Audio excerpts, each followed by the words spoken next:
Good morning, Kuhner country. Okay, my friends, we are now obviously on the brink, on the eve. In fact, it's going to be tonight.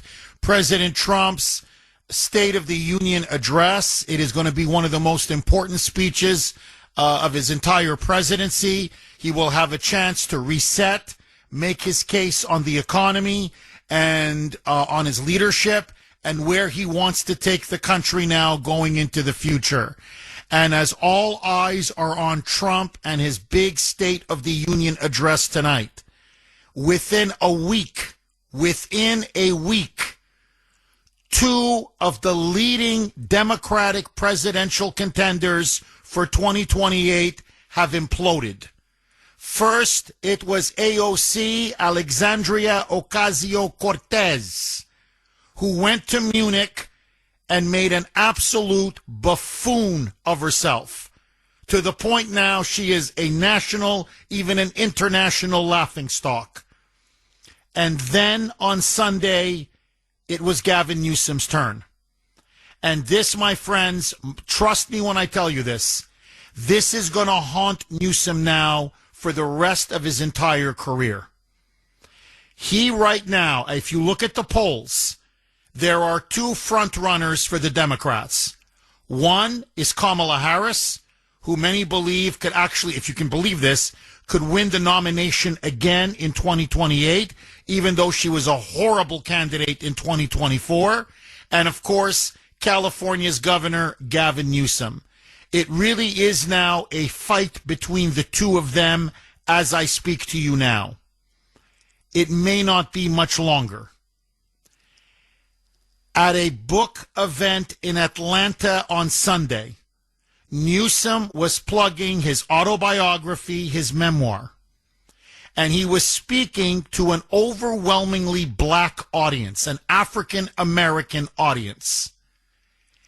And I want you to notice when I play the clips, he changes his cadence, he changes the way he speaks, he begins to speak much slower. And then he revealed his true racist self. Newsom, and I don't understand this, is trying to run a campaign. It's the most bizarre campaign I've ever heard in my life, or I've ever seen in my life. Vote for me, I'm stupid. Newsom now is going on about being dyslexic, that he suffers from dyslexia, that apparently now he was a victim growing up. Remember, Newsom is a child of privilege. His parents were wealthy. He's the nephew of Nancy Pelosi. He was born with a silver spoon in his mouth. He's also a white male, which, as you know, is pretty much the kiss of death in the Democratic Party. And so he's been pushing and straining for some kind of victimhood status. And so he can't make himself black. He can't make himself a Latino or an Asian, or some kind of a minority and claim oppression. Can't make himself a woman. So dyslexia. He's pushing the dyslexia angle. And so now he's claiming that I swear to you, he can't read. That he can't read a speech. That he just can't read. And so in front of this predominantly black audience, he wants to bond with them. And the way he tries to bond with them, you got to hear it to believe it, is to say, I'm stupid just like you, and I pretty much can't read just like you. Listen now to Gavin Newsom. Ay, ay, ay. Roll cut 7, Mike.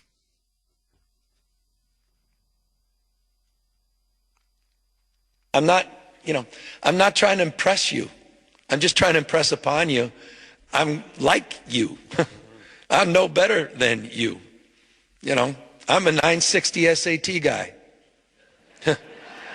and I'm not trying to offend anyone, trying to act all there if you got 940. But literally a 960 SAT guy. I cannot, you've never seen me read a speech because I cannot read a speech. Okay, number one. Maybe the wrong business to be in. Now, number one, reporters are already asking for evidence that he's dyslexic. In other words, can you give us a doctor's note? And his staff they're going berserk.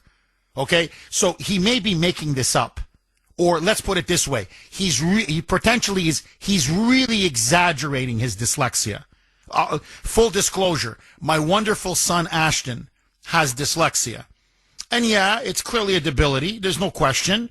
He struggles to read, he struggles to keep up in class, but I got news for you. My son reads. Takes him a little longer. You know, he's got to take a little more time to process and absorb everything, but he reads books, he reads essays, he's caught up now. He's, in class, he's doing good. He's getting some A's, mostly B's, but he's doing okay. So it's not like this guy can't read. It's not like my son can read a speech. My son can read a book. My son can read a short story. So this claim by Gavin Newsom, I can't read. Oh my God, you put a speech in front of me and it's like it's Chinese. I think he's trying to play up his victimhood status, and he's at a minimum exaggerating it. Okay, but just let that go, whether you think he is or not. This is his idea of bonding with black people, is to tell them, hey, I'm like you. I'm no better than you. I'm a low SAT guy. Frankly, I can't read. In other words, I'm stupid, just like you're stupid. Now, the backlash, the blowback was absolutely immense. Immense. And it wasn't just from conservatives and Republicans. Even many liberals, even many Democrats, they couldn't believe it. They were dumbfounded, saying, let me get this straight. A perfect SAT score is 1,600. And you go to a room full of black people and you assume that everybody there is 960, which, by the way, is quite low.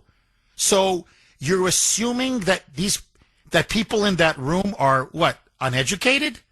What, stupid? What, basically illiterate? And this is what you really think of blacks? He doesn't even realize it. This is how dumb he is. But he just unmasked himself. He exposed himself, like many Democrats, for the condescending bigot and racist that he is. And I don't normally quote her, but I got to tell you, rapper Nicki Minaj, who is a huge Trump supporter, I think destroyed him. Absolutely destroyed him on social media. And so she went nuclear. Okay, she went nuclear. And this is what she wrote, and she is spot on. Spot on. This is what Nicki Minaj wrote about Gavin Newsom and his comments Sunday in Atlanta. Quote, his way of bonding with black people is to tell them how stupid he is and that he can't read. This means my first read on him was correct. He's been handed so many things and put in high positions he never earned or deserved. Do you want to know the craziest part of this footage that will haunt him forever? And this is very true. He's literally slowing his speech down and talking in a sporadic cadence. He's not just telling them that they're all probably stupid and probably can't read. He's literally slowing down his speech to make them understand the words that are coming out of his mouth, as if they're children. That means he really believes they're slow. He's not just saying it. He didn't misspeak. He believes it. Do you love it? Do you just love it, black people? Now, I'm telling you right now, this is going to haunt Newsom. This is going to haunt him. I think I believe he lit himself on fire, whether he knows it or not. Because to win the Democratic primary, especially Newsom, you have to win a large share of the black vote.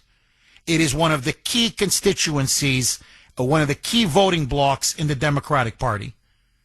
And what he just did there was insult them like no one else I've seen in a long, long time.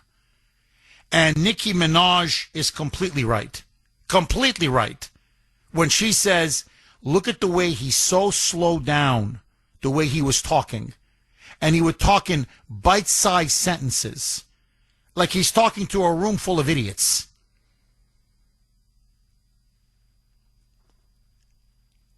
I've never seen this before in my life. I don't know, this may work. I don't think it will. But vote for me, I'm stupid. Vote for me, I can't read. Okay, and it's look, if this is his campaign, I'm telling you, he's in big trouble. Now, people may disagree with me, but I think, vote for me, I'm stupid. Vote for me, I can't read. Vote for me, I got low SAT scores. I mean, that's going to be your strategy. Now, this is not the first time he's done this. Now, this is clearly racist. What he did, there's no question. This is blatant, naked bigotry and racism. Because his assumption is that everybody in the audience can't read and, they have low SAT scores, i.e. they're stupid. They're not very bright. Nicki Minaj on this is not 100. She's 1,000% correct. But he's been doing this even a couple of weeks before. So if you remember, there was a big debate about Minnesota, Minneapolis. Should Trump federalize the National Guard and send them in order to clean out the protesters and to protect ICE agents who were being assaulted and attacked? Newsom came out and said that this would be the first time in American history that the president would order the National Guard into a state against the will and permission of the governor. And Ted Cruz came out rightly saying, and this is the term that he used, or the phrase, he said, this is historically illiterate. Historically, he goes, you're an illiterate. Why? He said, well, for example, Eisenhower in 1957, just to give you one of many examples, federalized the National Guard and ordered them into certain southern states against the will of Democratic governors in order to implement desegregation. So to claim that this has never happened before, sending in National Guard troops against the will of the governor, you're historically illiterate. This is what Gavin Newsom fired back on X. Ted Cruz calling a dyslexic person illiterate is a new low even for him. And of course, Cruz did not refer to Newsom's supposed inability to read. Dummy. But rather his knowledge of history. When you say someone is historically illiterate, you're not saying whether they can read or not. Duh. It refers to your knowledge of history. Now, Newsom deliberately left out the word historically. Cruz said he's historically illiterate. He left historically out in his original tweet to claim just illiterate. Oh, look at me. I'm a victim. He's making fun of the fact that I'm dyslexic. No, he's saying you don't know your history, which obviously you don't. Now, what is to me, look, if this is going to be his campaign strategy, please be my guest. Be my guest, because it's going to be your political funeral. I've never seen someone run a presidential campaign, vote for me, I'm dumb. Vote for me, I'm stupid. Vote for me, I can't read. Vote for me, I have horrible low SAT scores. Okay.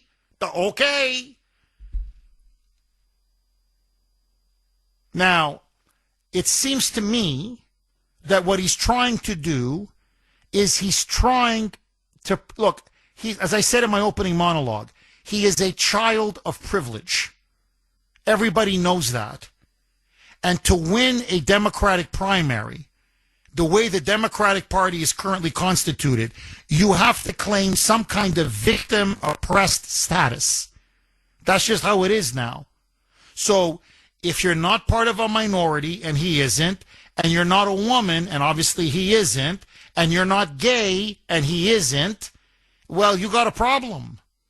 You got a big problem. Buttigieg may be a white male, but he's gay, so that checks a box. The problem with Newsom, he's not checking those boxes. So he's got to come up with a victim oppressed status. And Shazam, baby, I'm dyslexic, but I'm so dyslexic that I can't read. I can't. You give me a piece of paper and I'm like, what? Listen now to Senator Tim Scott, South Carolina Republican, black conservative, saying this is insulting, this is demeaning, this is racist. Roll cut 8, Mike. Here's a guy who wants to be president of the United States. He doesn't even believe in Americans. He doesn't believe in Californians. And thank you for calling him out. I'd love to see a contrast between Gavin Newsom's success in the black community versus President Donald J. Trump's success in the black community. We have a president who stands strong and tall for the black community in opportunity zones, the highest funding for HBCUs in the history of the country, the lowest unemployment rate ever, first time under 6%, fighting for rare blood diseases like sickle cell anemia. We've got one president who stands tall, has the highest level of black votes in 50 years as a Republican, versus Gavin Newsom, who says they can't read, they can't write, they can't score well on tests, they must need DEI. President Trump says, I believe in the American people, I believe in African Americans. They don't need DEI, they just need a fair shot. And he believes and he delivers. Look, there's no question. Trump is much more authentically, he's pro-American overall. He's not a phony and a fraud the way Newsom is. I think one of Trump's great strengths is that he's authentic. He's real. He's real. And notice, Gavin Newsom and Mitt Romney tried to do the same thing and it didn't work. Newsom is running from his wealth. Okay? He was born with a silver spoon in his mouth. He was born in a wealthy family. But he doesn't want to admit that. So he's trying to run from his wealth and trying to claim that he had this rough childhood. And oh my God, the oppression that this poor man suffered because of his dyslexia, and he was bullied and he's a victim and life has been such a challenge for him. It's not going to work. He's as phony as a $3 bill. Okay, Newsom responds. He's got no choice now but to respond. He's taking a beating now on social media. He even has some black Democrats criticizing him. He's got many liberal Democrats scratching their heads. Obviously, Republicans and conservatives are eviscerating him for his comments. And so he had to come out and respond. Now, the thing about Newsom, that once you begin to follow him a little bit more closely, is he's got a real potty mouth. He drops F-bombs all the time. All the time. In many ways, he's like Tim Waltz. Newsom is like Tim Waltz with good hair. Think, Waltz, but with good hair. And that's pretty much... that's Gavin Newsom for you. Gorgeous Gavin. But he's got a dirty, filthy, potty mouth.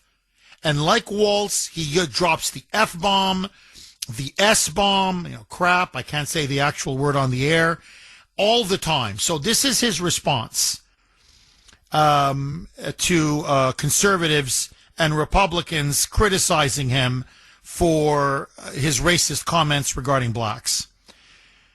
You didn't give, I can't say this word on the air, you didn't give a crap, the S word, about the President of the United States of America posting an ape video of President Obama, or calling African nations, can't say the word on the air, crap holes, but you're going to call me racist for talking about my lifelong struggle with dyslexia? Spare me your fake, can't say the word on the air, the F-bomb, spare me your fake effing outrage. Now, notice, it's a pathetic response. Notice he avoids the central criticism, which is that his comments were deeply insulting and deeply bigoted and racist. That, you know, that his speech, that the comments he made in his speech, that the assumptions that blacks can't read and that they have low SAT scores is clearly racist. That he does not address that at all because he can't. And he tries to pretend that people are criticizing him for being dyslexic. Nobody says a word about him being dyslexic. Nobody cares that he's dyslexic. And then everything else is just that's the video of the election fraud that Trump put out, and at the end of it there was a still from another video about the Obamas looking like apes. That was from a video where Trump is seen as a lion and everyone else is looked like, you know, Democrats are portrayed as animals. What was it? Biden was a monkey and Hillary Clinton was some kind of a warthog. And anyway, and so there was nothing racist about that video. It was completely taken out of context. It was a still injected for some reason in the last 2 seconds of that electoral fraud video. And Trump didn't just call African countries crap hole countries. He referred also to, you know, third world countries in general, whether they be in Latin America, whether they be in Asia, whether they be in Eastern Europe. So it's all, you know, as someone said, so's your old man. Okay, big deal.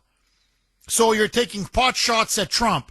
Trump is not running for president in 2028. This is his last term. It's over. Newsom is running in 2028. So he's got to deal with the fact now that he now is exposed. He has revealed what he truly thinks, like frankly most Democrats. You see it on the whole voter ID issue. Blacks are too stupid to have ID. That's the assumption driving everything. That they're too low IQ, that they're too stupid, that they're too incapable of having photo identification, which is incredibly bigoted and racist. Well, now he's in a room full of black people, and all of a sudden, I'm like you. I'm no better than you. I'm a low SAT guy. I can't read just like you. I mean, you can't make this up. Now, it's not the only time he has said something incredibly stupid. Listen now to this. So now, as you know, on voter ID, blacks can't get ID. Apparently, they're incapable. But apparently now women who've gotten married and have changed their maiden name. Apparently now, getting a birth certificate, that's impossible, according to Gavin Newsom. Why is it impossible? Because now he's claiming, on top of this, you know, extreme dyslexia that allegedly he's been afflicted with his whole life, to the point that he can't read. He just can't read. But by the way, there's a video that's just surfaced of him when he's talking to white voters in a room. So now it's not black voters, it's white voters. Guess what? He overcame his dyslexia so well that he now can read a 260-page book in an hour and a half. That's what he told these people in some kind of some kind of an event, and he says, "Hey, you know, dyslexia was a problem for me, but I overcame it, no problem. I read a 260-page book in an hour and a half, no problem." But in a black audience, he says, I can't even read a speech. You give me a speech, I can't read the speech. I can't read the speech. You disgusting, racist piece of you-know-what. He's thoroughly detestable. He really is. On every level. A narcissist, a fraud, a liar, a phony, a bigot. So, he's now claiming, by the way, again, born very wealthy family. Apparently in wealthy families, they let the child have the birth certificate. That's according to him. So he says that he lost his birth certificate that his parents gave him when he was 7 years old. And he doesn't know where it is. And he can't find his birth certificate. So he says the problem now is he can't show proof of citizenship to vote. He's going to be disenfranchised because at 7 years old, he lost his birth certificate.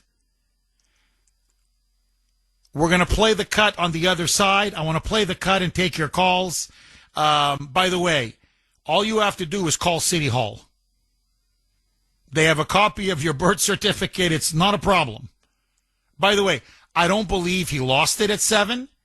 I don't believe his parents gave him his birth certificate at 5, 6 years old. He's lying through his teeth like everything else. But let's just assume the story is true. Hey, Gavin, just tell me where you were born, and I'll give you the number to City Hall. And I don't know, maybe you can't read the numbers because according to you now, you can't do anything. Okay, very quickly, I'm going to play this cut and then go right to the phones. 617-266-6868. So here's Gavin Newsom now claiming that he lost his birth certificate when he was 7 years old. I guess that's what wealthy parents do. They, when you're only 2 years old, they go, Junior, here's your birth certificate. Now you go find a good place for it, okay? So he claims he lost it at 7, and now he couldn't register to vote if the SAVE Act is passed. Roll cut 14. Mike. And of course, we're not talking about the other aspects of the SAVE Act that go well beyond ID, and it goes to which is also part of Jim Crow, the history, and that is when it comes to registration, you got to find your birth certificate. If you know where yours is, I have no clue where mine is, or you have to passport, and 2/3 African Americans don't even have passports. Passport, I was blocking on just then. But not only that, how many people go out, get married, yes, and then square their married name with their birth certificate? And that would be thrown out under that law. Under that law. Yeah. So that's what just passed the House of Representatives now needs to get the 60 in the Senate. So I like what Schumer said, dead on arrival. Oh, man, women who get married. Oh, my God, what are they going to do? What are they going to do? Hey, Gavin, literally, ding, ding, you just call City Hall. I lost my birth certificate. Could you send me a copy? Sure. I swear, the BS. He's stupid. Let me tell you, beyond being a racist, which is to me obvious now, what's come out is he's dumber, if it's possible, than Kamala Harris. So I want you to think about the predicament the Democrats are now in. Right now, their two leading candidates for the nomination, presidential nomination in 2028, are both from California, which is a rapidly deteriorating state. It is in big trouble. And you've got Kamala, the lush Mrs. Word Salad, who's got nothing between her ears and is a DEI candidate all the way. And you have this moron who is running on, I'm as stupid as you are. Vote for me. I can't read. Now, if this is the best that the Democrats have, and right now it looks like it is, they're in trouble.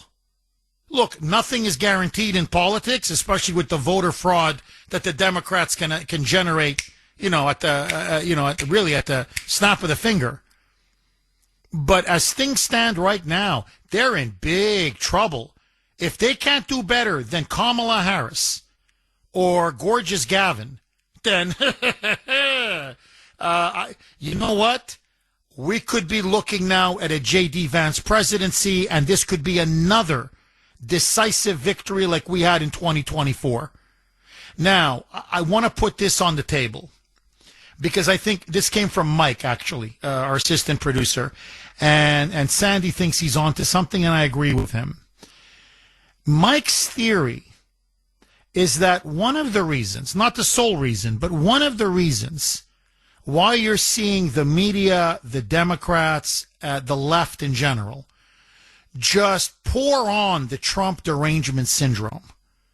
Trump is evil. Trump is a monster. Trump is Hitler. Trump is a dictator. Trump's going to get us all killed. I mean, it's so over the top, but they don't stop. They don't let up.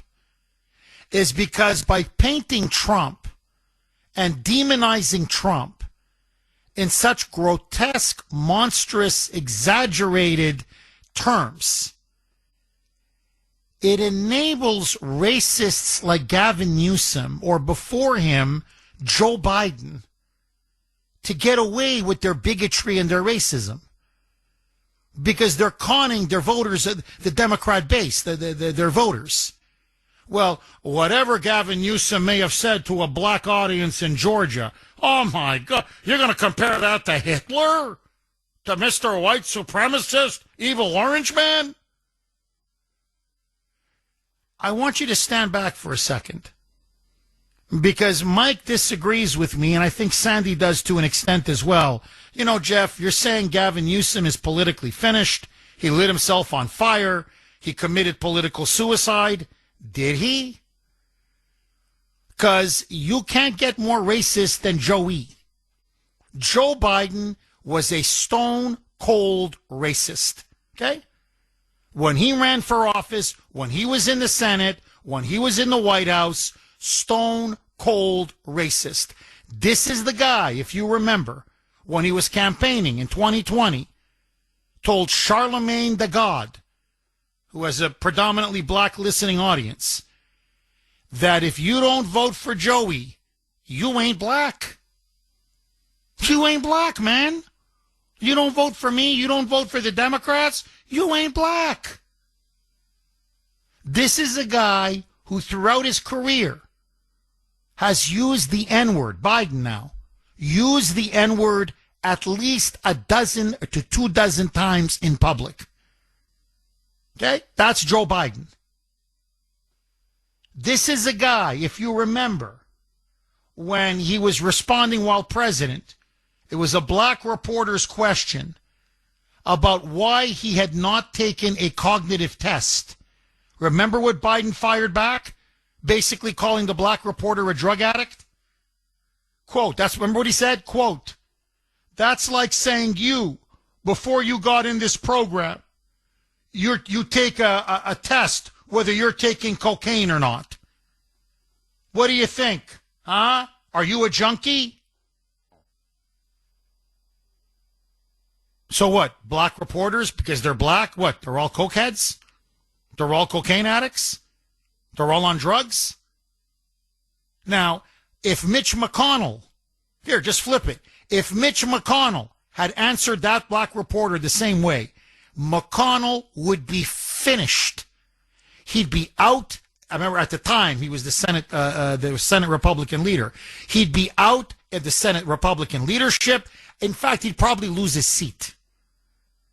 With Joe Biden, nothing. Nothing. This is a guy, if you remember, in 2010, when then Senator Robert Byrd, a former exalted Cyclops in the Ku Klux Klan, Biden eulogized them. His words, not mine. Byrd was, quote, one of my mentors, and that the Senate is a lesser place for his going. Against Obama, I'll never forget this. In 2007, when Obama was rising against Hillary Clinton, he told the media, quote, that Obama was, quote, the first mainstream African American who is articulate and bright and clean. Like, oh my God, he can string a sentence together. Oh my God, he can read. He's not completely stupid. Oh my God, he's clean. He showers every day. Oh my God. And he uses deodorant and cologne. Oh my God. Oh my God. Stone cold racist. Stone cold bigot. There's no getting around this. Yet, African Americans overwhelmingly supported Biden. Democrats rallied to Biden. Democrat primary voters rallied to Biden. And so I've got basically a couple of questions for you. Number one, it is the Kuhner Country poll question of the day, sponsored by Mario's. Mario's Quality Roofing, Siding, and Windows. Who do you think is more of a racist? Who's more racist? A, Gavin Newsom. B, Joe Biden. Who do you think is more racist? A, Newsom. B, Joe Biden. You can vote on our webpage, wrko.com/Kuhner, wrko.com/Kuhner, KUHN as in National ER. You can also vote via X, and yep, last night, very active on X. My handle there, all one word, at the Kuhner Report, at the Kuhner Report, KUHN as in National ER. And if Biden, a racist like Biden, could still win the Democratic primary, is it really over for Gavin Newsom? Or like Biden, if you're a Democrat and you're a racist, the media will cover up for you and voters will forgive you and you can survive and still win the nomination? Is it over for Gavin Newsom, or do you think he will continue to be the standard bearer and win the Democratic nomination in 2028? 617-266-6868. Okay, lines are blazing. Let's go to Mark in Medford. Thanks for holding, Mark, and welcome. Good morning, Jeff. So you kind of stole a little bit of my thunder. I was going to say, just when you thought it couldn't get worse than if you don't vote for me, then you're not black, then Gavin Newsom comes out with what he said. I mean, Jeff, you couldn't make this stuff up if you tried. Honest to God. But, all this is nothing but pandering. This is all Gavin Newsom does. He panders just like Joe Biden did. Remember, Jeff, every time Joe Biden went to a certain community, like Latino or black or Asian, all of a sudden he was raised by those people. Remember that? Yes. That, Jeff? No, that is very true. Yeah. It's the same thing. And for Gavin Newsom to say, well, I want to say something, but it's not to offend anybody, then why say it? For you to say that after you say something means that, oh, crap, I just offended half the people in this audience. What a moron. Well, Mark, let me ask you this. You're completely right, but let me ask you this, okay? I just want to ask you this. You're right. He was courting the black vote. He was pandering to the black vote.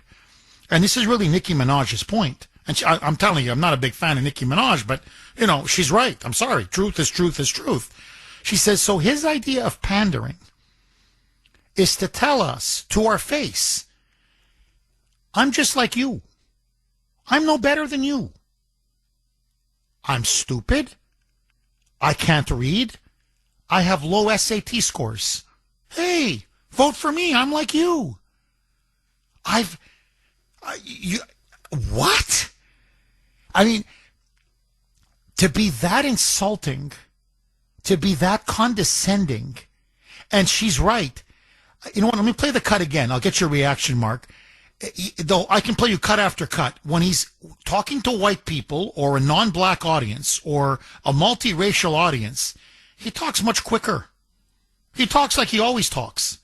But in front of that predominantly black crowd, he slows his speech down considerably. Like he's almost talking like he's talking to children. So he slows his speech down, and notice the words that he uses. They're like bite-sized words. Like I'm going to make it really, like I'm talking to fourth graders, okay? Because, hey, you can't read. You guys are all a bunch of dummies here, okay? You're all low SAT people like me. So I'm going to keep it really simple and stupid for all of you. Mike, do me a favor. Play the cut again. This is Newsom in Atlanta on Sunday, peddling his memoir on a book tour in front of an overwhelmingly black audience. Roll cut 7, Mike. I'm not trying to impress you. I'm just trying to impress upon you. I'm like you. I'm no better than you. You know, I'm a 960 SAT guy. And I'm not trying to offend anyone, trying to act all there if you got 940. But literally a 960 SAT guy. I cannot, you've never seen me read a speech because I cannot read a speech.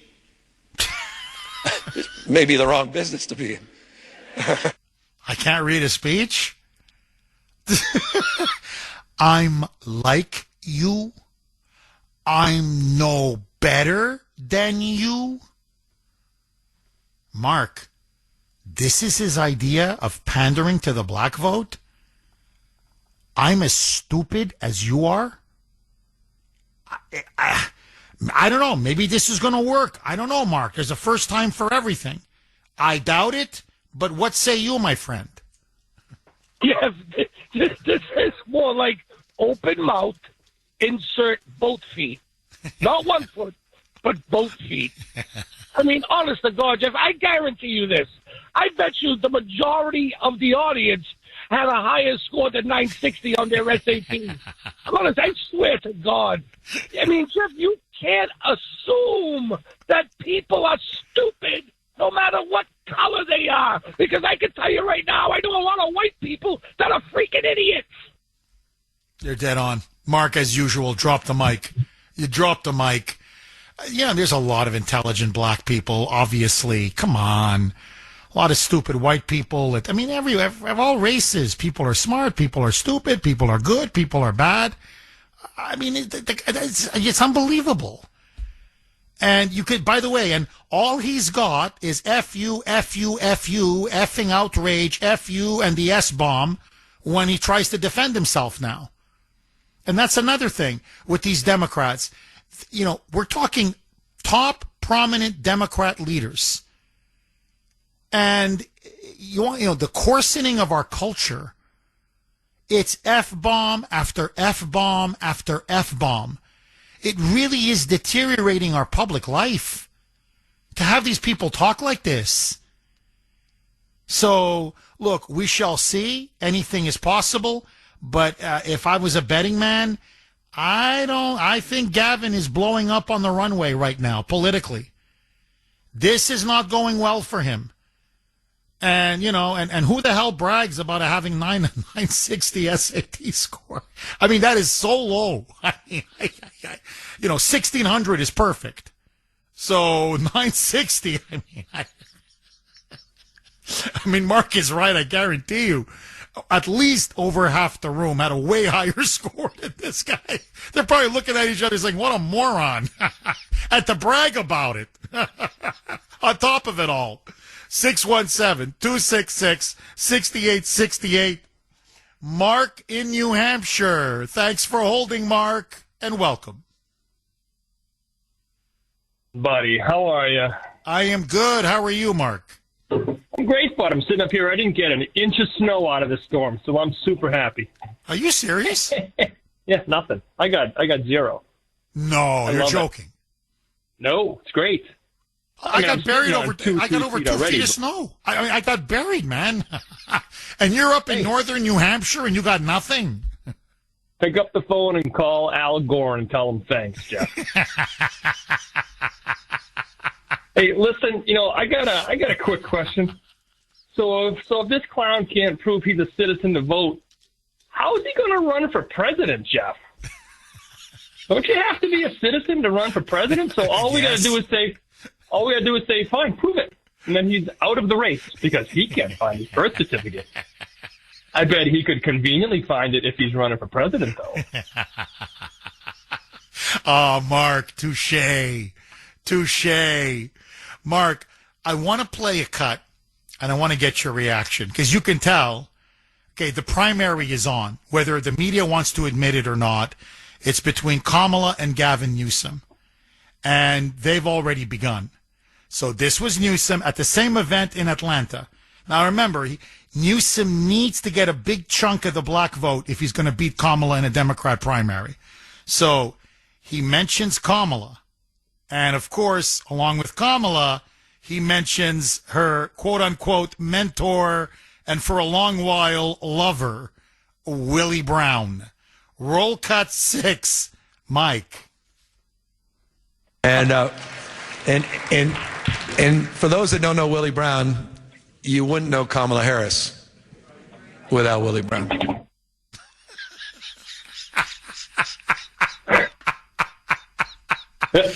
Mark, what do you think? I mean, they're already destroying each other, and we're 3 years away. What say you? Oh, buddy, grab the popcorn. This is going to be a blast. I cannot wait to watch the two of them going at each other. This is going to be so much fun. You know, and the other thing, Jeff, as far as that moron getting a 960, I think he is dyslexic because I think he got a 690, Jeff.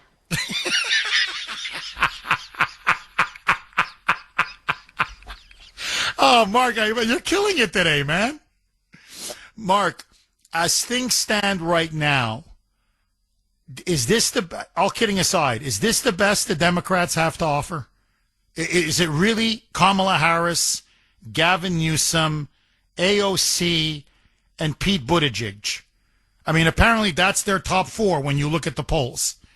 It's Harris, Newsom 2, AOC 3, and Buttigieg 4. Is this the best they have to offer?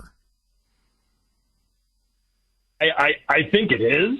You know, what does that say about them as a party? But, you know, the problem, though, Jeff, is half the country's going to vote for whoever it is anyways, regardless of whether they're a moron, you know, a complete failure, or just a word salad princess. I mean, for them to even put their wagon behind any of these horses is crazy, but that's the state of it. You know, you're dead on, Mark. Okay, I just want to give everybody a quick reminder. At 9 o'clock, in about an hour and 40 minutes, State Auditor Diana DiZoglio will be on to discuss her attempts to try to get this state audit done. And, of course, now the lawsuit that she's filed to get Beacon Hill to open up the books so we can see what they're spending all of our money on. It's going to be a newsmaker interview, so if you can tune in, please do. It's going to be some very important and great radio. 617-266-6868, and again, that's going to be at 9 o'clock today, so in about an hour and 40 minutes. Sal in Boston. The other night, and like, if people vote for these people, they're just stupid or just not informed or something. And Gavin Newsom, he's going to get away with this because there's too many normies out there, Gavin. There's too many normies who look at him and they're like, oh, he looks like a presidential nice guy, and they don't really follow what's going on in California. So we have to, I mean, as a country, we have to get to those people. At least kind of weekend. Like, look, this guy, these Democrats, they're just going to blow up the country. And there's not enough, I mean, I work with people who are just not informed. So that's half the battle right there. Sal, well, you're right. I mean, you know, most people are not informed, especially Democrats. Honestly, I don't know what they do all day, but anyway, let that go. They're badly informed. They're ill-informed. They're misinformed. But I want to ask you 2 questions, because I've never seen a presidential campaign built on this premise. Vote for me, I can't read. Vote for me, I'm dyslexic. I'm so dyslexic that I could barely pass my SATs. And don't give me a speech because I can't read a speech. Is that, I mean, are the American people going to vote for someone who says, I'm stupid? Vote for me? I mean, I know Democrats have no standards, but even by their little or no lack of standards, I mean, aren't they going to say, like, dude, if you can't read and you got horrible test scores and you're telling us you're pretty much dumb as a box of rocks, why should we trust you with the keys to the White House? And number two, Sal, yeah, the media is going to give him a pass because they love him. And the Moonbats are going to give him a pass because he looks presidential with his teeth and his hair and all of that. But the black community, I mean, he just slapped him right in the face. I mean, the only thing he didn't call him was the N-word. When you stand there and say, hey, I'm just, I'm stupid and I'm no better than you. I am you. I'm you. I'm stupid. I can't read just like you. You can't read. I can't read. I'm stupid. You're stupid. You have low SAT scores. I have low SAT scores. So when you insult black voters like this, aren't they going to say, you know what, buddy? Here's the middle finger, kiss off. I don't know. I'm just curious. What say you? Go ahead, Sal. Joe Biden get away with it. Joe Biden said that. He wouldn't send his kids to the jungle to go to school. He said they're going to lock you up in chains. He got away with it. People heard it. The Democrats, they just have the edge. They have the media. They have the late-night hosts. They have everything, and they're just scumbags. And I think that's how they get away with it. Interesting. It's funny. Mike was saying the same thing, saying, you'll see, Joe Biden got away with it. Mike thinks Biden is a bigger racist than Newsom. He's like, Jeff, look at the racist stuff that came out of Biden's mouth. He got away with it. I mean, in terms of he won the primary and got a lot of black voters to vote for him. He says they'll do the same thing with Newsom. You'll see. So that's interesting. Sal, thank you very much for that call. Peter in New Hampshire. Thanks for holding, Peter, and welcome. Long time.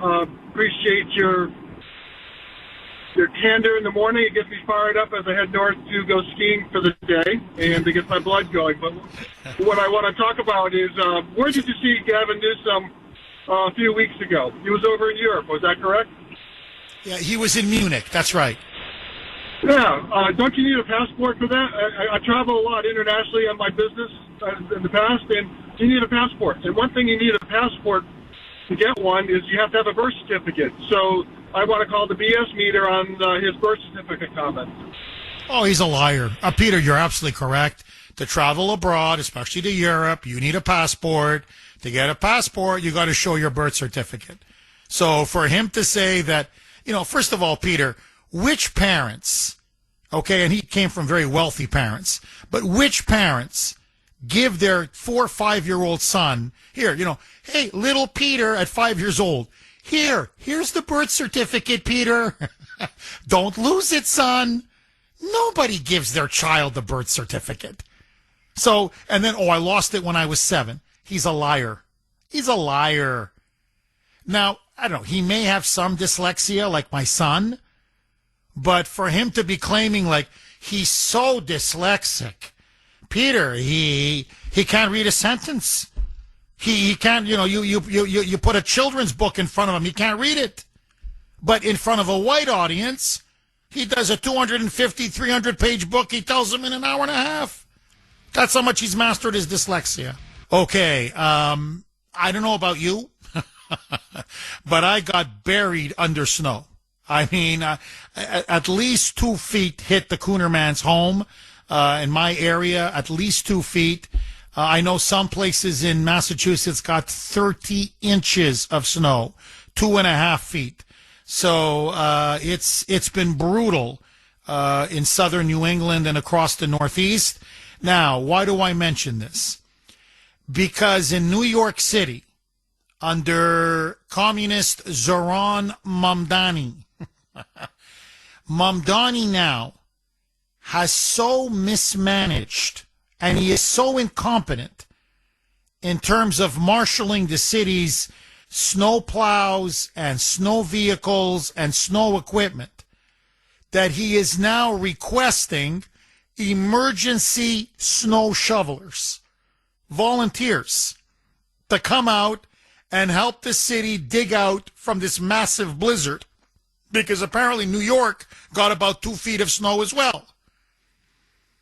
And he's offering cash. You need to register, and if you register, I don't know what they'll pay you, $15, $20 an hour, whatever they're going to pay you, and just shovel, because this guy can't oversee and coordinate the snow equipment.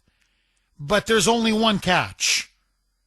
What has been the Democrats' argument over and over and over again about ID, especially when it comes to voting? It's Jim Crow. It's racist. It's bigoted. It's apartheid. It's oppression. How dare you? You can't ask people to show ID if they're going to vote. You're asking for too much. It's too burdensome. It's bigoted. It's racist. But what about the shovel snow? Well, to shovel snow in New York City, Mamdani laid out the rules. You have to go to the local sanitation garage, give your name, your address, and check this out. 5, not 1, not 2, not even 3. 5 forms of identification. 5 forms of ID, including, by the way, photographic ID, by the way, as well as your social security card. So let me get this straight. It's too much to ask people to show ID to vote. But it's not too much to ask them to show ID to be an emergency snow shoveler to help New York City dig out of the blizzard. I swear to you, you can't make this up. And so, Zoran the Commie Mamdani was asked at a press conference, don't you see the hypocrisy here? You need ID for basically everything in life, even to be an emergency snow shoveler for the city. Yet you're saying you can't require ID to vote? That's too much? Listen to Mamdani. Commie Mamdani tried to justify requiring New York City citizens to show ID to shovel snow. Roll cut 9, a mic.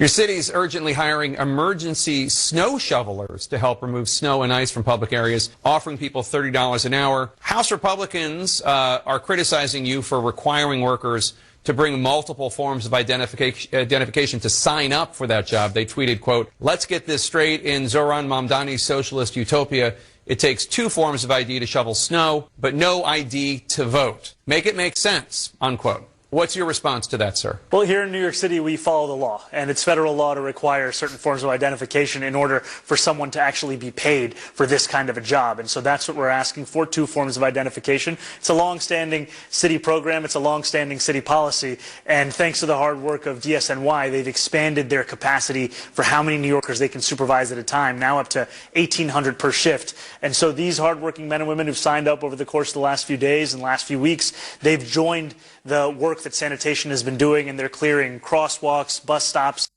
Right.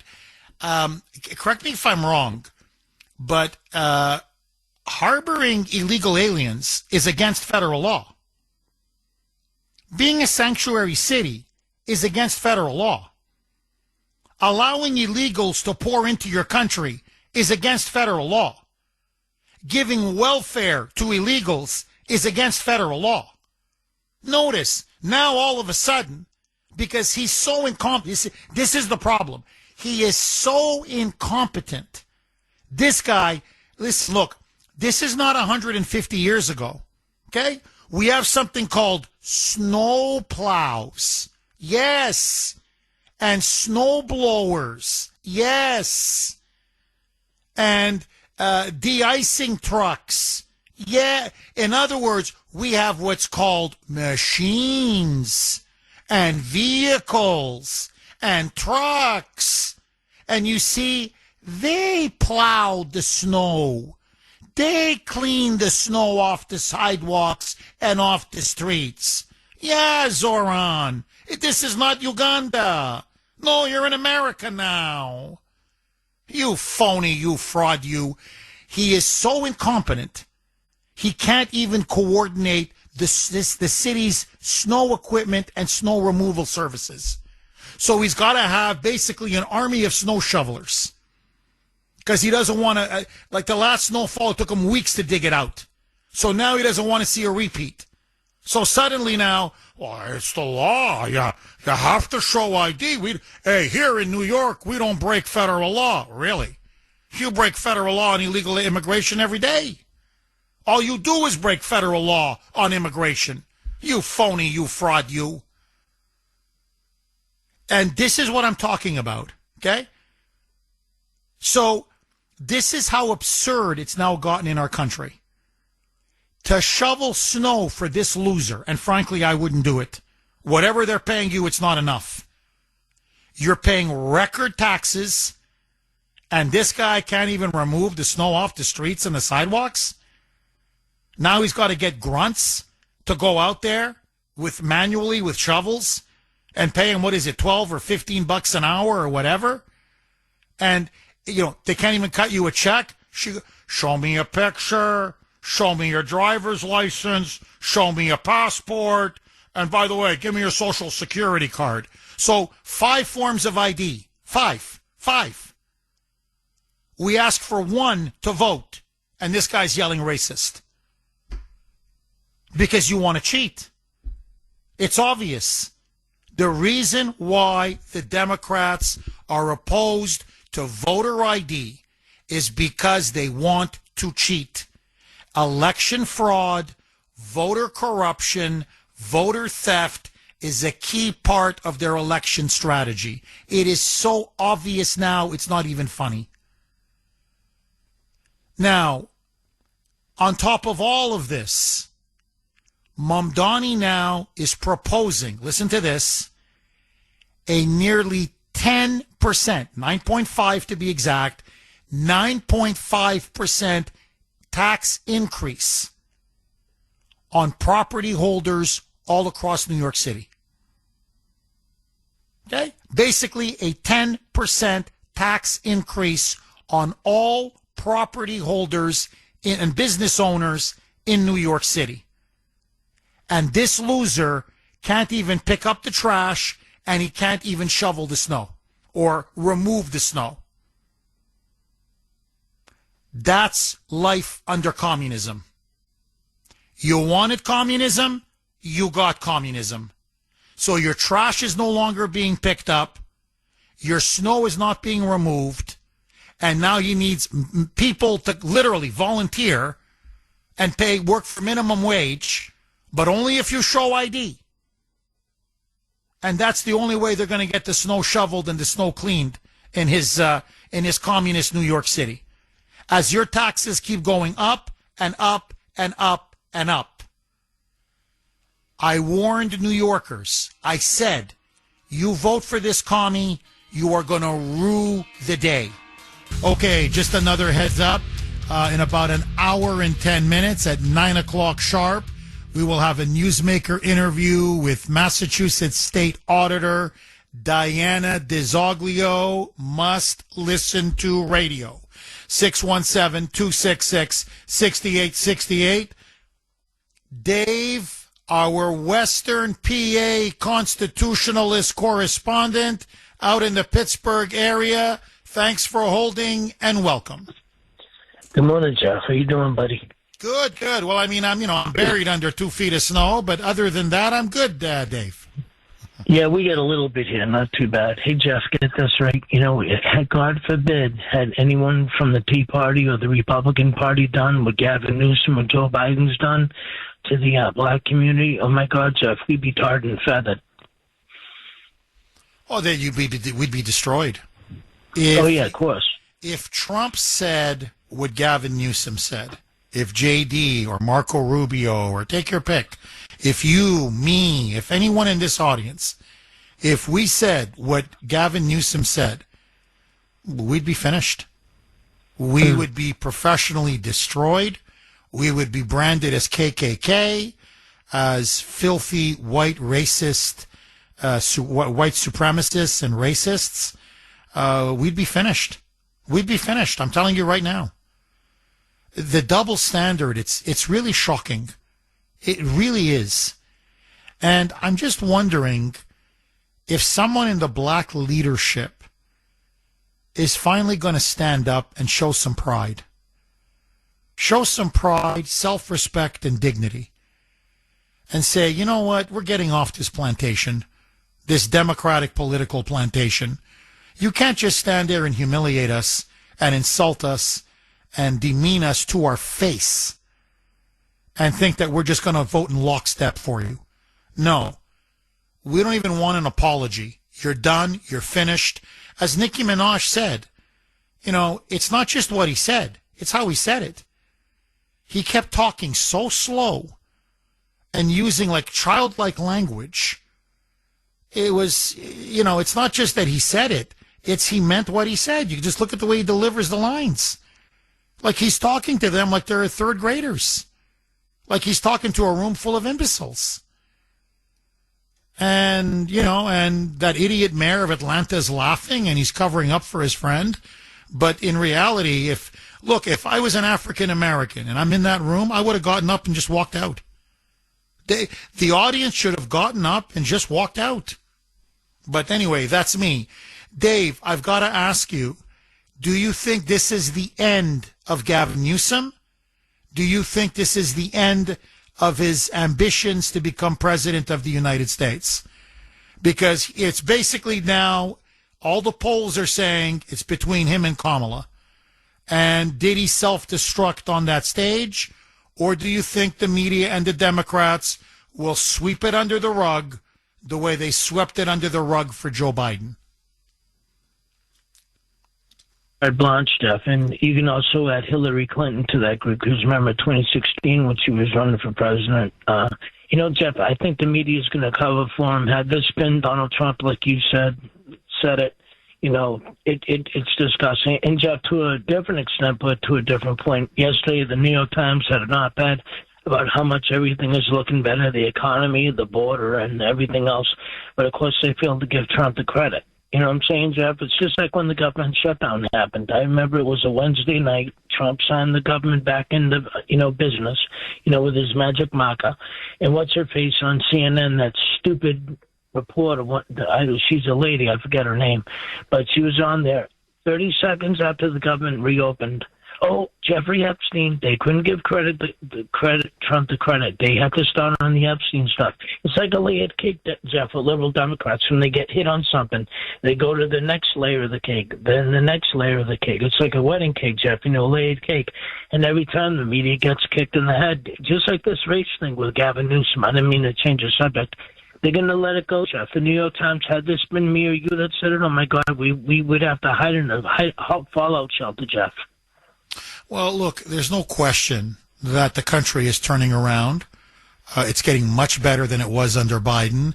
He's going to have a very good story to tell tonight at the State of the Union. I hope he does. I hope he sticks like a laser beam to the economy, to the border, to immigration, talk about what's going to happen in Iran, and set out a roadmap for where he wants to go with the next year. I hope it's not, vindictive or insults, or I hope he really sticks to the substance, because he's got a phenomenal record already, and this is his chance to speak directly to the American people. And you mentioned CNN and how they're a bunch of professional liars and Democrat propagandists, They're down to 500,000 viewers now, prime time. They have nothing. Their ratings have collapsed. So their primetime audience, which is that's your peak. That's the advertisers pay the biggest amount of money. Your primetime audience should be in the millions if you're a serious news cable network. And they can barely muster 500,000. So CNN is dying.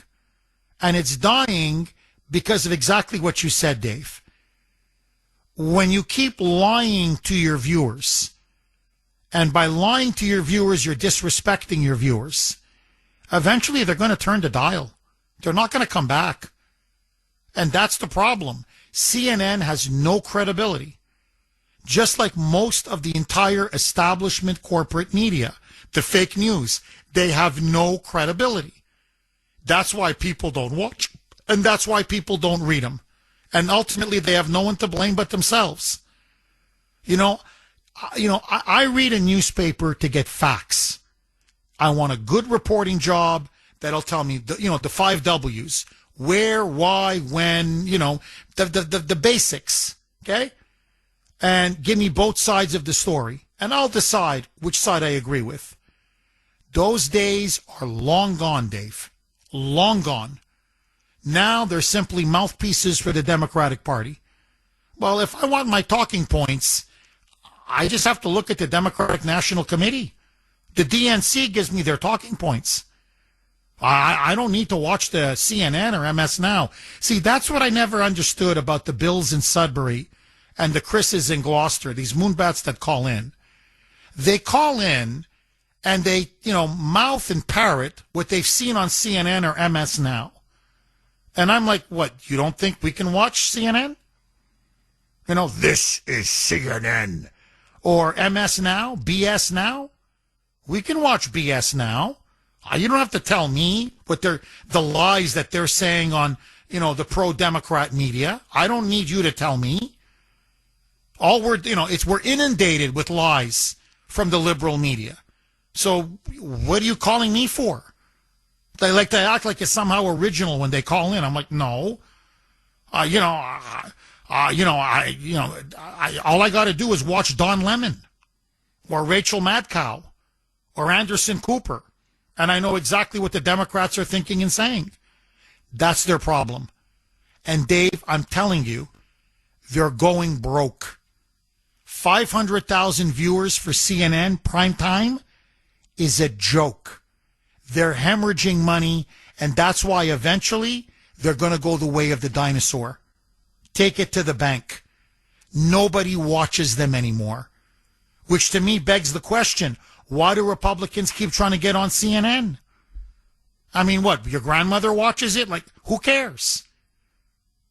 What is it? Your niece watches it? Like, I mean, they've got 5 viewers. So don't give them the legitimacy of coming on. And if Republicans wouldn't go on, their collapse would be even quicker and sooner. But anyway, I digress. As always, Dave, thank you very, very much for that call. 617-266-6868 is the number. This is from Marianne in Florida regarding Zohran Mamdani.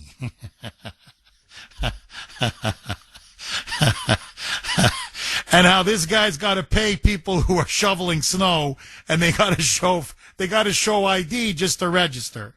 So Jeff, so the warmth of collectivism isn't going to melt the snow? Oh my! As Bugs Bunny would say, what a maroon. Who votes for Mamdani? Who votes for communism? They can't even pick up the garbage and plow the snow. I don't know what else to tell you. Okay, this is from Mark on Messenger, and it's funny, but it's true. Jeff, think about it for a second. Mamdani wants people to show ID because he's doing this to protect the illegals. Because if you didn't have to show ID and you just showed up and got paid for it, they would get arrested by ICE. So this is like a hidden message to all illegals in New York City. Stay home. Don't come out and volunteer to shovel. No. This is no, you don't want to get paid under the table for this. ICE is going to nail you. Stay home. No. Let the dumb gringos do this one, okay? 617-266-6868 is the number. Dave in Brookline. Thanks for holding, Dave, and welcome. Morning, Jeff, from global warming headquarters, where I'm thinking about putting my Chase Lounge out today. As this constantly is heating up, except I can't figure out what this is blocking my driveway and blocking the sidewalks right now. I'm telling you, Jeff, if hypocrisy was a currency, the Democrats would all be billionaires. I think, Jeff, everything you said, I agree with Gavin, with Greasy Gavin, which I think is a perfect name for him, and mainly because of just his personality. I think a lot of us on Kuhner country are amateur psychologists. So my take on this is twofold. Number one, he actually believes that he's smarter than everybody in the room. On the other hand, he knows deep down that he's not that bright and not that competent. So it's like a dual, it's an inferiority complex and a superiority complex. But at the end of the day, as you pointed out, he's a fraud. Think about even former President Obama. When he would get in front of certain groups, he would change the intonation in his voice. I found it disgusting. I mean, he thinks that he has to talk a certain way in front of one group and in front of another group. And think about, Jeff, you remember Hillary Clinton? I don't remember. I think it was 2007, that campaign. I can't remember the poet. She started quoting and pandering with this, African-American poet. Like, that makes her, like... no, I remember. I'm too tired. Remember that? I'm too tired. I gotta go home. Remember that? She was so nauseating. But I really believe that you're right. These people, if they are not victims, if they don't show victimhood, if they aren't part of a group that they perceive as being going through some struggle, they can't relate to them. And it's pathetic because they're getting what they vote for. But as you said, it's inauthenticity, or put more bluntly, it's just being a fraud. It's just all hypocrisy. Well, I think, to be honest, he feels guilt-ridden deep down because he was born into wealth, into a very rich family. He had a very privileged upbringing. He's the definition of white male privilege. White privilege. He's the definition of it, and he knows it. And he's the nephew of Nancy Pelosi. He was always extremely well politically connected. And Nicki Minaj, again, is right. Everything was handed to him throughout his entire career. Everything was given to him on a silver platter. Everything. And he's been a horrible governor.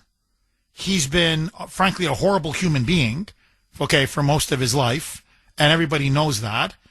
But he's been a disaster as governor. And he realizes now that if he's really honest about his upbringing, he's going to get destroyed in the Democratic primary.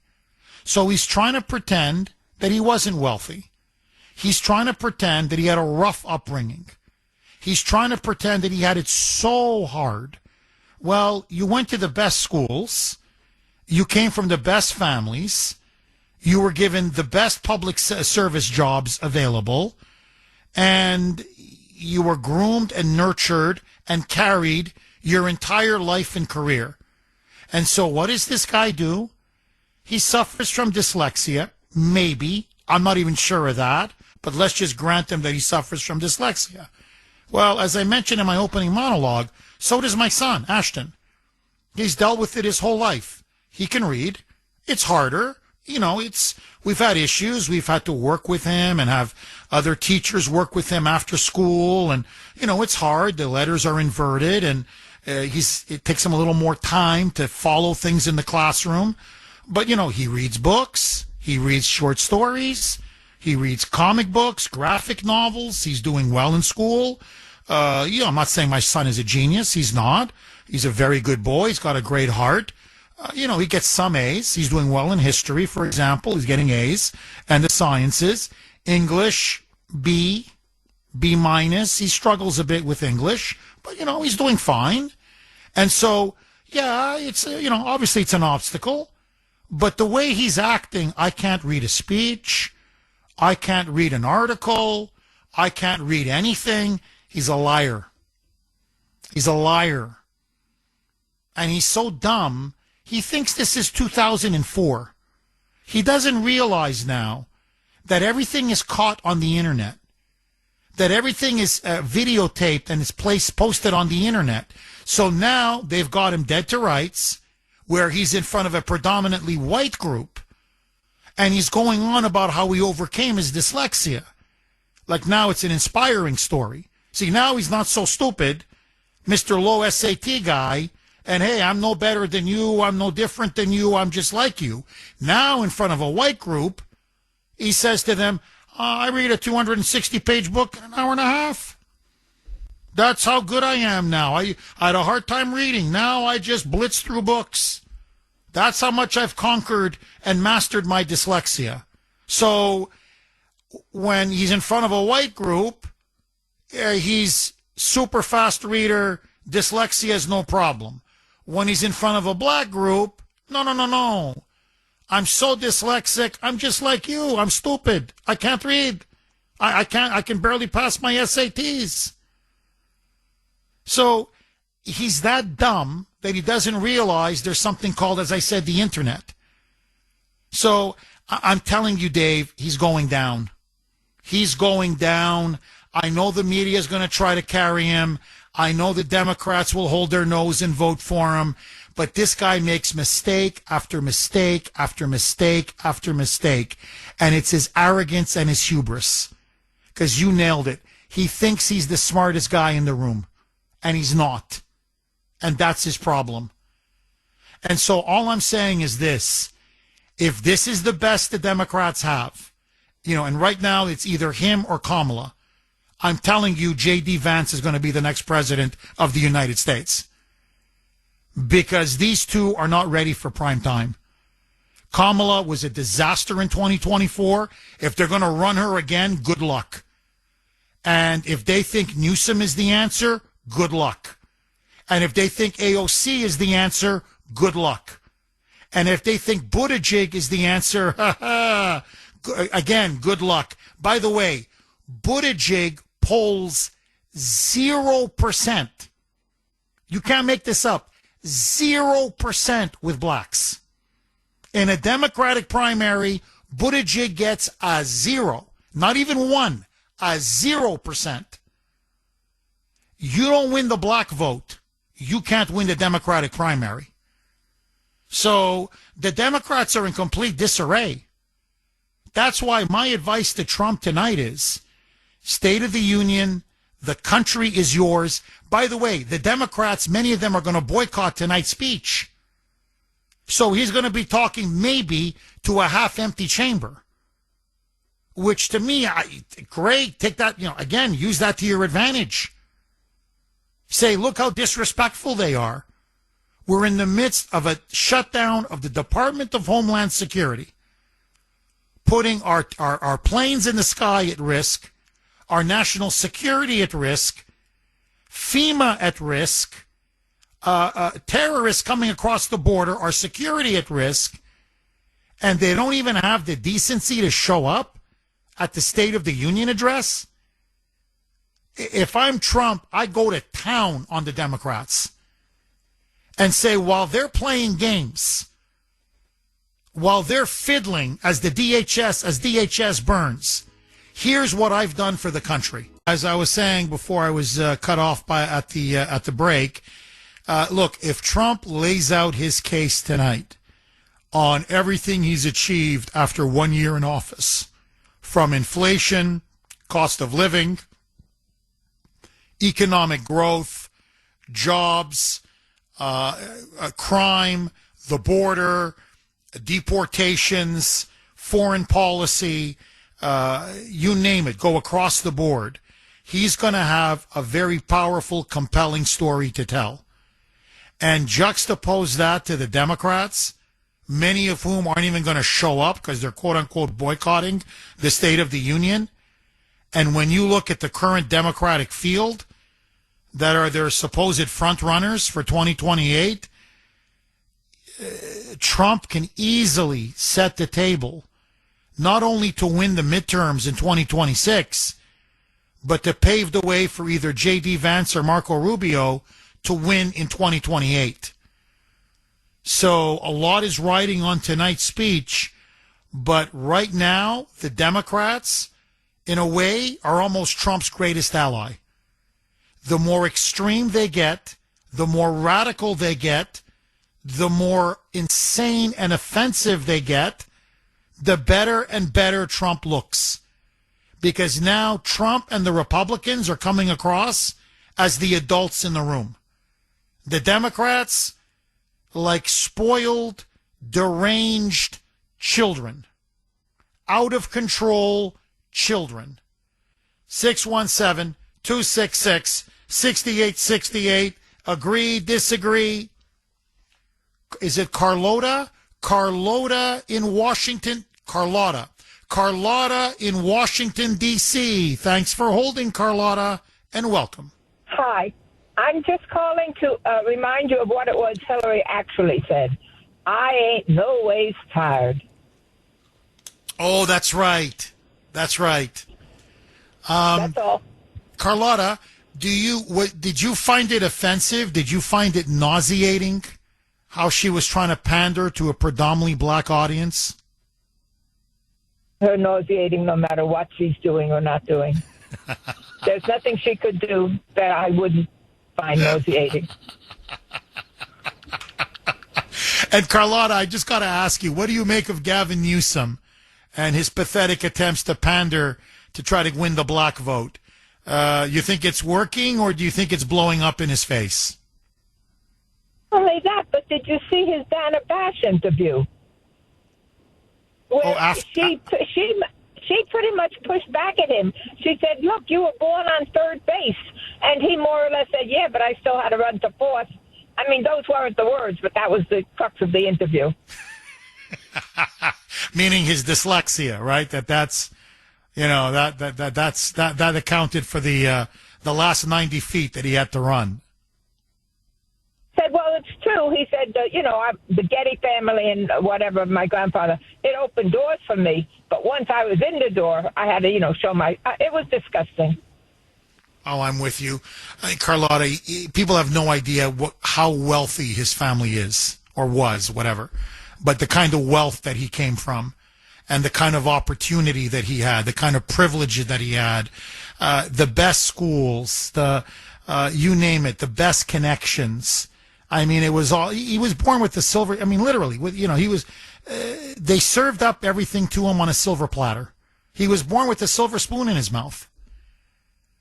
And, for him now to run around and play the victim, I'm dyslexic, and how dare you call me illiterate because I'm dyslexic. Well, you're the one now calling yourself stupid. I don't know what else to tell you. I mean, I've never seen somebody implode like this. This has got to be the stupidest campaign I've ever seen in my life.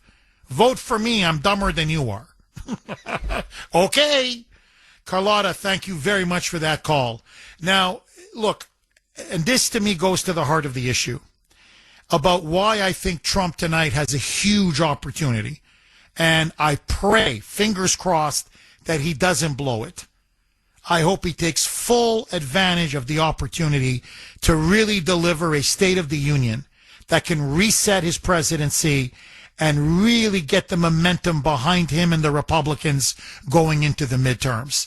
Because if you look at AOC melting down in Munich, if you look at now Gavin Newsom with this absolutely racist appeal to black voters, and now them shutting down the Department of Homeland Security, and their rabid opposition to ICE, to deporting a single illegal alien, now vowing if they come back to power, they're going to reopen the border like they did under Biden. It's getting to the point that the Democrats, issue after issue, are embracing the most bizarre, extreme, radical is not even the word, unhinged, insane positions. One of them now, and I'm going to play you the clip because I'm telling you, you're not going to believe me. You're going to say, come on, Jeff, come on. Jeff, you're exaggerating for dramatic effect, Jeff. Okay. Democrats now are pushing for kids to have access to pornography. Let me repeat that. Democrats now are pushing for children in schools and in public libraries to have access to porn. In Minnesota, they are now trying to push through a bill that would provide for age verification if you want to access a porn website. And it's aimed specifically at kids, at children, underage. Okay, just another reminder, in 26 minutes, 9 o'clock, we will have Massachusetts State Auditor Diana DiZoglio on for a newsmaker interview about the state audit, why she's meeting such opposition from powerful people on Beacon Hill, and now her lawsuit. And apparently Andrea Campbell, the state attorney general, is going to be opposing DiZoglio, if you can believe it. So all hell is breaking loose. I'm going to have her in the hot seat and ask Diana DiZoglio the tough questions. So trust me, you don't want to miss it.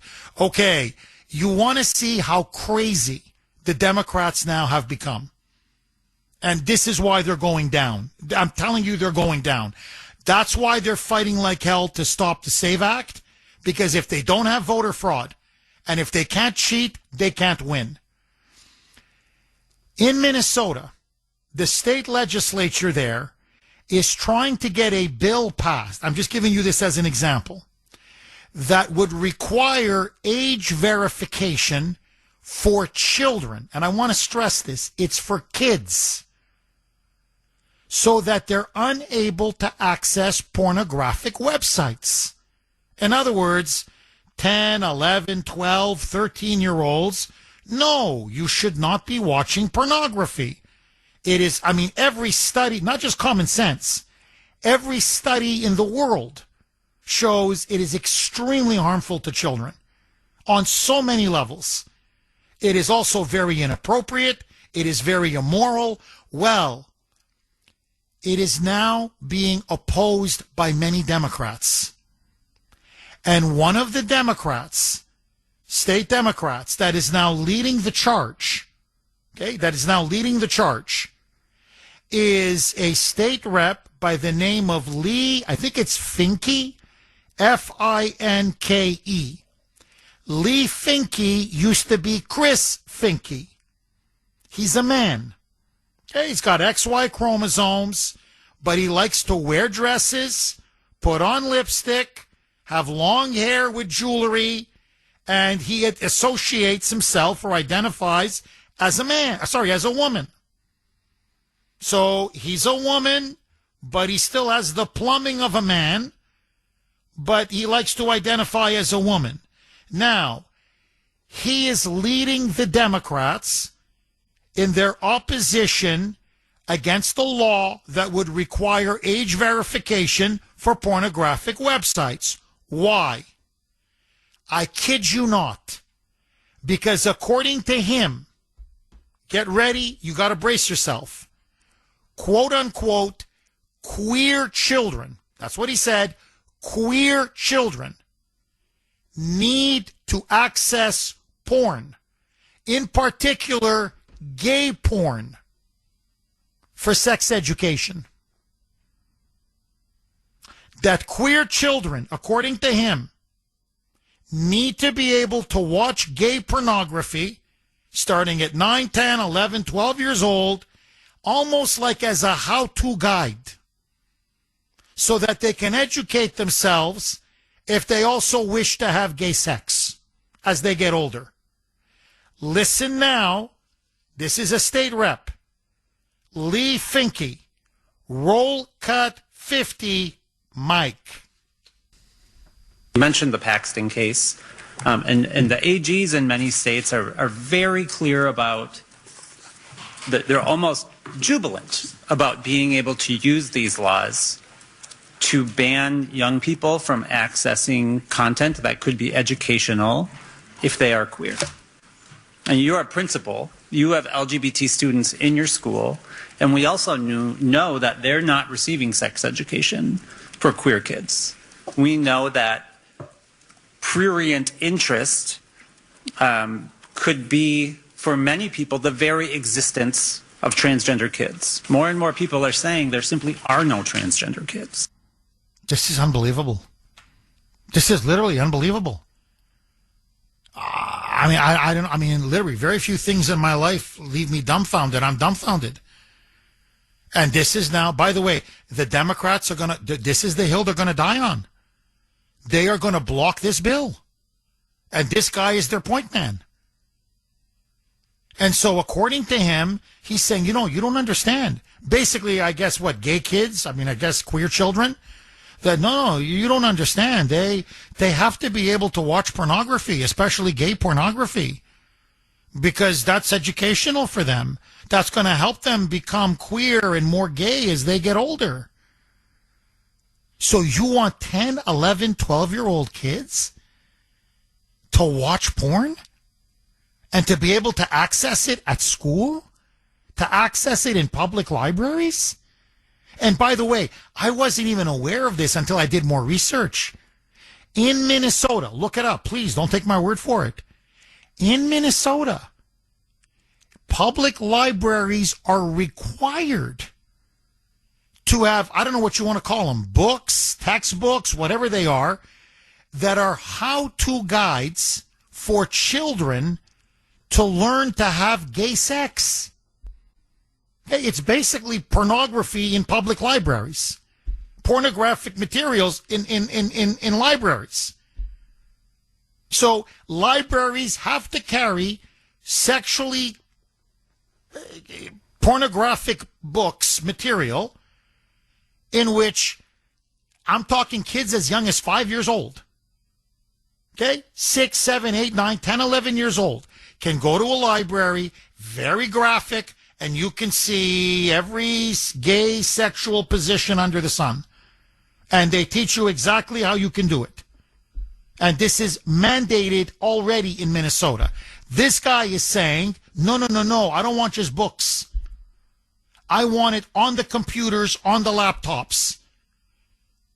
And so if kids at home or if kids at school or if kids using the computer in the public library, if they want to access pornography, they should be able to access pornography. Now, someone needs to tell him, and this is the fault to me of the Republican Party. They have become so effete, so feckless, so cowardly, that nobody anymore stands up for the children. And someone needs to tell him to his face, you are a pervert. Okay? Just so that you know, you're a sick, disgusting pervert, and I think you're probably a closet pedophile. Because on no planet should children be allowed, never mind as he's doing, encouraging children to be able to view and access, I don't care if it's gay pornography, straight pornography, any pornography of any kind under the sun. And the reason why he's pushing this, it's so obvious, is because they want to groom kids. They want to groom kids. They want to sexualize our children. And so you want to know why there's not more outrage regarding what happened with Jeffrey Epstein? Look at what's now being normalized in blue states and by Democrats now regarding our own kids. Okay, Diana DiZoglio, the state auditor, will be on in about 10 minutes for a newsmaker interview. We're expecting to have her on at 9 o'clock. Okay, Democrats now. You want to talk about Democrats going wild. According now to Democrats in Minnesota, and apparently there's a lot of support for this among Democrats around the country, kids need access to porn so we can make them gay. That's literally now what state lawmakers in Minnesota are now saying, as many people are commenting rightly. You know, if you just let progressives and leftists talk enough, let Democrats talk long enough, and soon even the most crazy right-wing conspiracy theory is going to turn out to be 100% real. And this is a case in point. So a transgender Minnesota state Democrat says restricting kids from pornography is harmful because it might be, quote unquote, educational if they are queer. That they need it for educational purposes.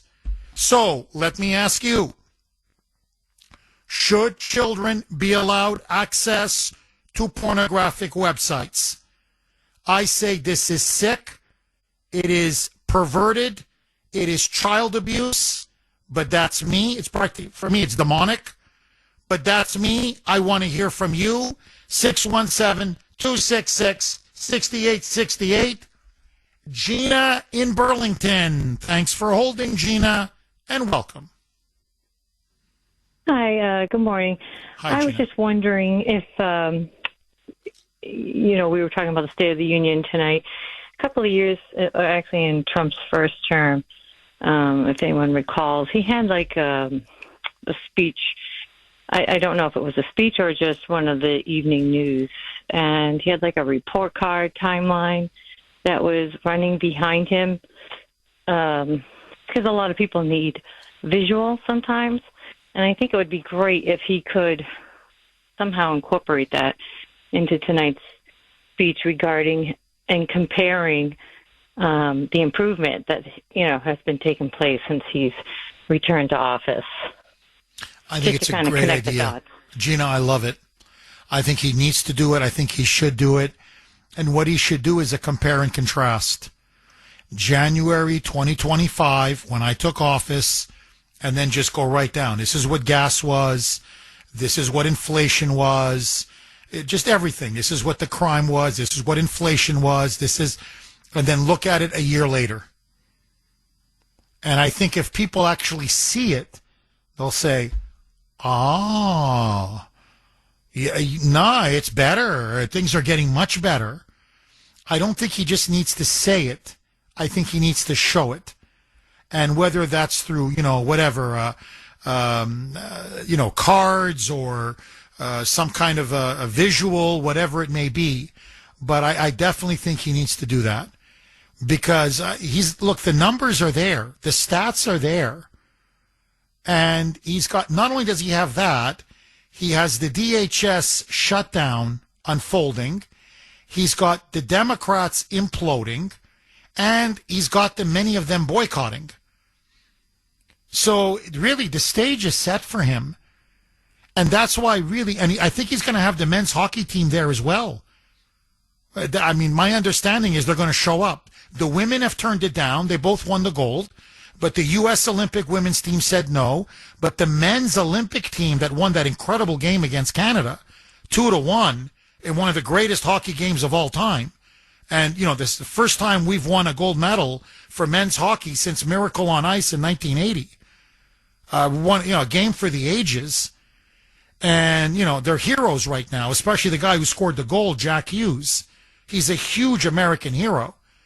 And Trump called him in the locker room. Kash Patel was there, the FBI director.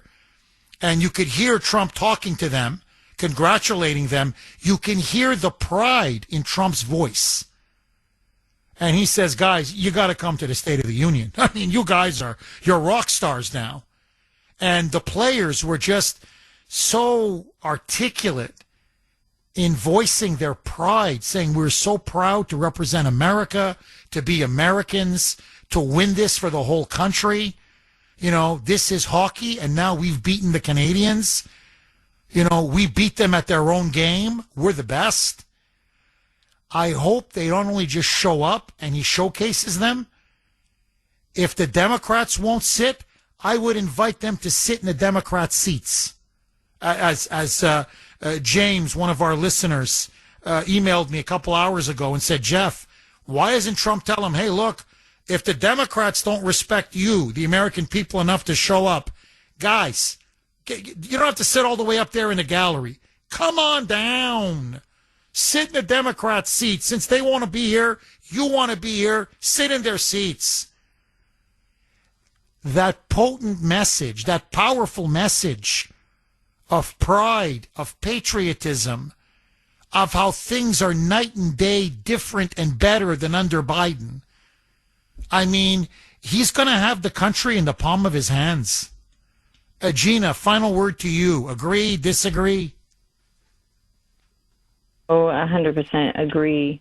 You know, and if he could do something that is a visual, if he could include, you know, real life touching categories from, you know, what other countries are teaching their elementary, middle school kids, as opposed to what you had just mentioned about Dems wanting to teach our children. I mean, that's our future. From the military being so, you know, weak as far as infrastructure, our steel, our production, compared to, you know, other militaries across the world, what, you know, how we need to invest in those areas. And then also having, you know, even right down to something straight here from home. If you and I had tried to divert or delay or ignore an audit, you know, we would be in jail or fined, but, you know, it doesn't apply to those in government officials. So I just wanted to kind of... Gina, you're dead on. No, look, Trump's got to really now make his case to the American people. No media, no filters. And the Democrats, I think foolishly, have ceded the field now to him. If they're not going to show up, if they're going to boycott, then that's even better. And I would use that. That's the prop that you use. They're MIA. They're missing in action. And keep reminding them, you know, Department of Homeland Security is shut down. If a plane blows up in the sky, it's their fault. If there's a terrorist attack, it's their fault. If, you know, there's a real serious national emergency and you need FEMA, FEMA's not funded. So I would just keep pounding them the whole speech and then do a compare and contrast with visuals. So this is what you were paying for eggs. Here's what you're paying now. This is what you were paying for groceries. Here's what you're paying now. Gas, whatever, insurance, housing, rent, just run across the board. This is, you know, what the inflation rate was. This is what it is now. This is how many illegals were pouring into our country. This is what it is now. This is what the crime rate was. This is what it is now. And when you lay it out like that, I think the American people are going to say, whoa, he has done so much in 1 year. And there's no question he's turning the country in a much better, different, and positive direction. So tonight's going to be a huge opportunity. I pray to God he takes full advantage of it. Gina, thank you very much for that call. Johnny in Foxborough. Thanks for holding, Johnny, and welcome. Hi, Jeff. ¿Cómo está? Johnny, how are you, my friend? Pretty good. I've been better, though. My son-in-law just got whacked by an illegal in Mansfield. And he's on his way to the hospital. I don't know how he's doing or anything, but I'm ready to pop, Jeff. Johnny, hold on. When you say whacked, I'm sorry, whacked usually means shot. You mean what, car accident or actually shot? I'm sorry to use street language. He got an illegal pulled right out in front of him. Saw him coming and pulled out right in front of him. And the kid's on his way. He was on the way to the hospital to get a blood test because he's been battling brain cancer for the last 3 years. And he's an Iraqi war veteran, him and his younger brother.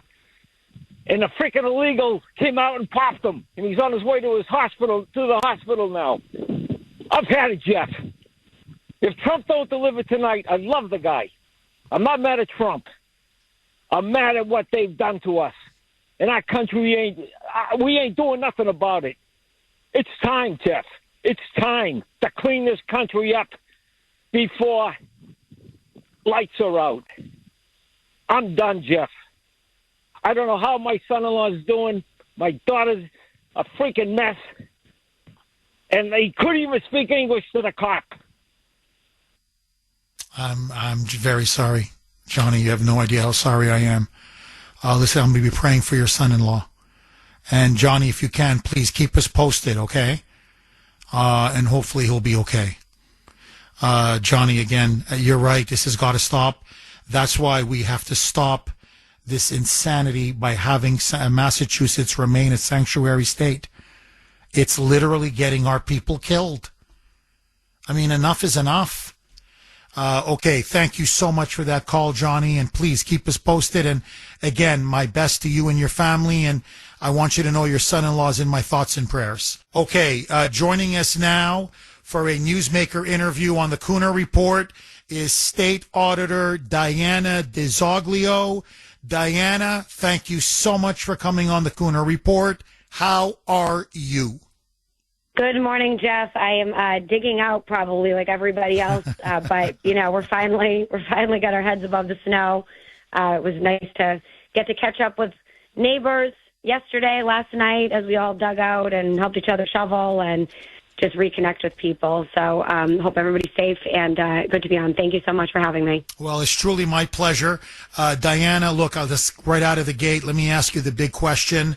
Obviously, you have a mandate from the people of Massachusetts. Over 72% voted in the election in 2024 on the ballot to conduct a thorough, complete state audit of the spending up on Beacon Hill. You are being blocked, stonewalled, by House Speaker Ron Mariano, Senate President Karen Spilka, and essentially Beacon Hill Democrats. You are now taking them to court. You are suing them so that they will effectively open up the books and allow you to conduct a state audit. So let me ask you the big question. Why? Why are Democrats on Beacon Hill so afraid for you to conduct a state audit? What are they afraid of? Losing power for themselves, to be honest. Look, I've said this many times. The people who happen to have wielded a lot of power on Beacon Hill, they do not represent the vast majority of people, within the Democratic Party, the rank and file members of the Democratic Party at least. And this is a nonpartisan issue. This is an issue that actually really doesn't have anything to do with Democrat or Republican. It has to do with people who have power, too much of it, and that absolute power has been corrupting absolutely. And what we have is a system where a few people have access to how those tax dollars are being spent, and that allows them to be more informed than we are. It allows them to have access to knowledge about different things that we don't have knowledge about. And if everybody remembers when we were kids, at least for me, and I'm maybe dating myself right now, but we used to have chalkboards in the classrooms, right? So anyone who remembers when chalkboards were in the classrooms, right above the chalkboard, they would have a saying that said, knowledge is power. Remember that? Knowledge is power. Yes. And that saying, I just go back to that. Knowledge is power. It helps us to be our own best advocate, whether we are, more on the conservative leaning side or on the liberal side or somewhere in between. Knowledge is power, and it helps us to advocate for what we believe is the right thing. And if we don't have access to what's happening up at the State House, if we don't have access to the same information they have access to, that gives them the upper hand when these decisions are being made. They can make those decisions behind closed doors. We find out about those decisions after the fact, and we're not actually able to have the tools in our tool belt to be able to participate in the types of conversations we need to be able to participate in to make sure that we're standing up for the issues important for us. So really, you know, they're trying to keep the power for themselves, and they believe that, you know, the politicians are the only ones that should have access to this information. And I'm here to say essentially, look, knowledge is power, and power belongs to the people, not to the politicians.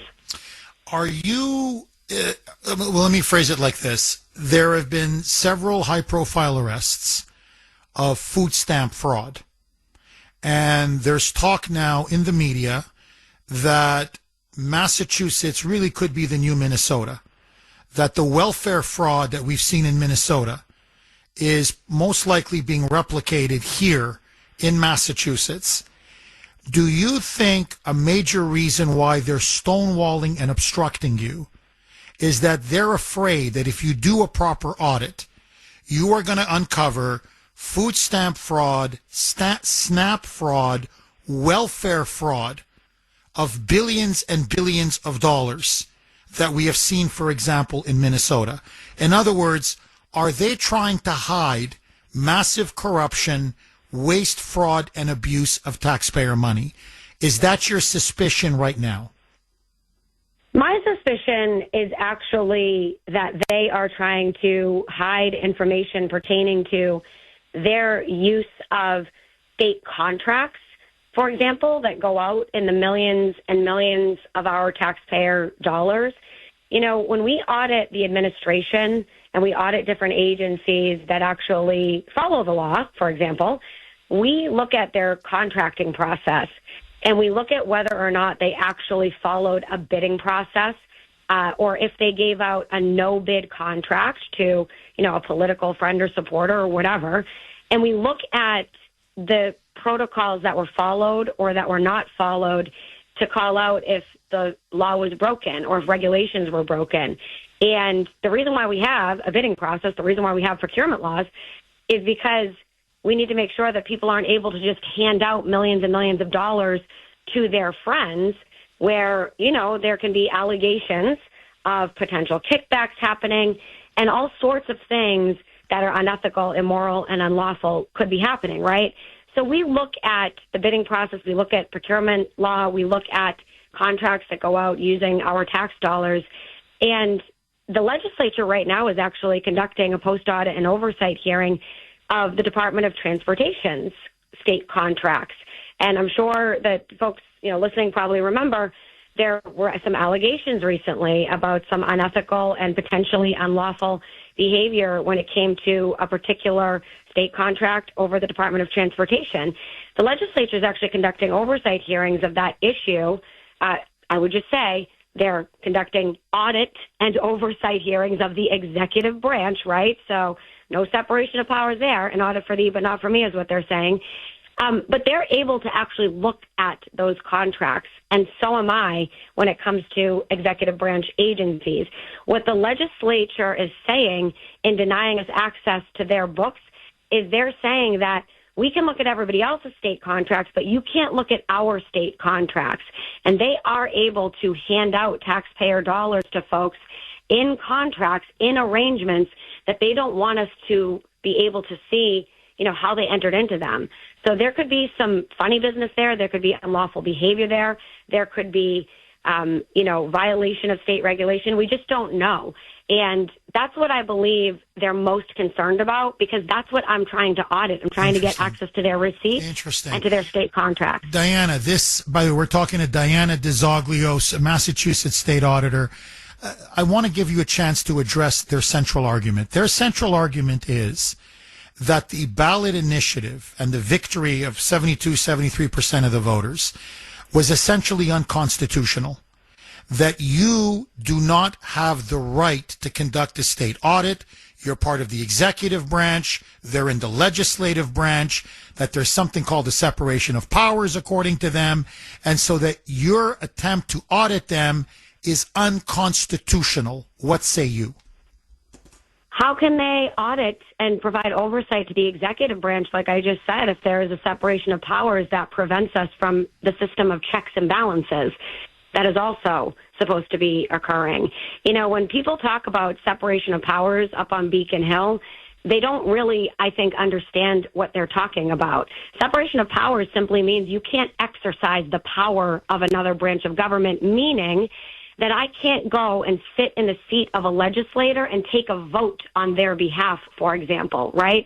I can't get on the House floor and the Senate floor like I used to for 10 years when I served as a state representative, when I served as a senator, and I can't debate an issue on the House and Senate floor, and I can't exercise their powers because that's a power of the legislature, voting on the budget, voting on passing bills into law.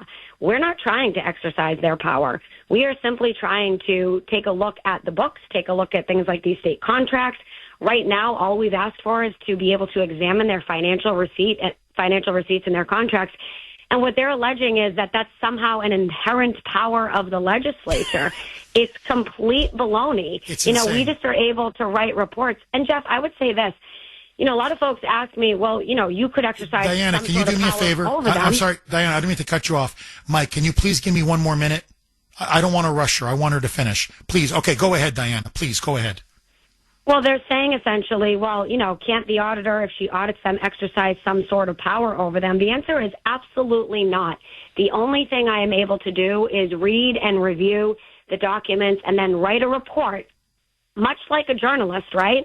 And put that information out there to the general public so that you have access to what is happening. It simply gives that information that they're withholding from everybody to the people of this state so that you can be informed and you can make decisions based on that information that's at your fingertips.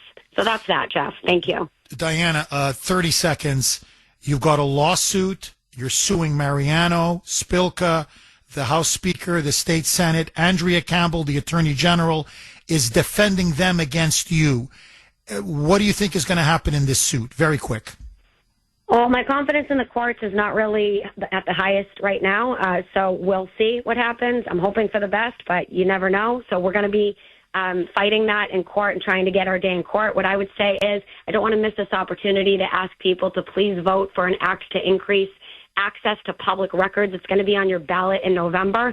If we pass that in November, that will make all the records that I've been trying to get access to and been being denied available directly to you, the people of Massachusetts, so that you can have direct access.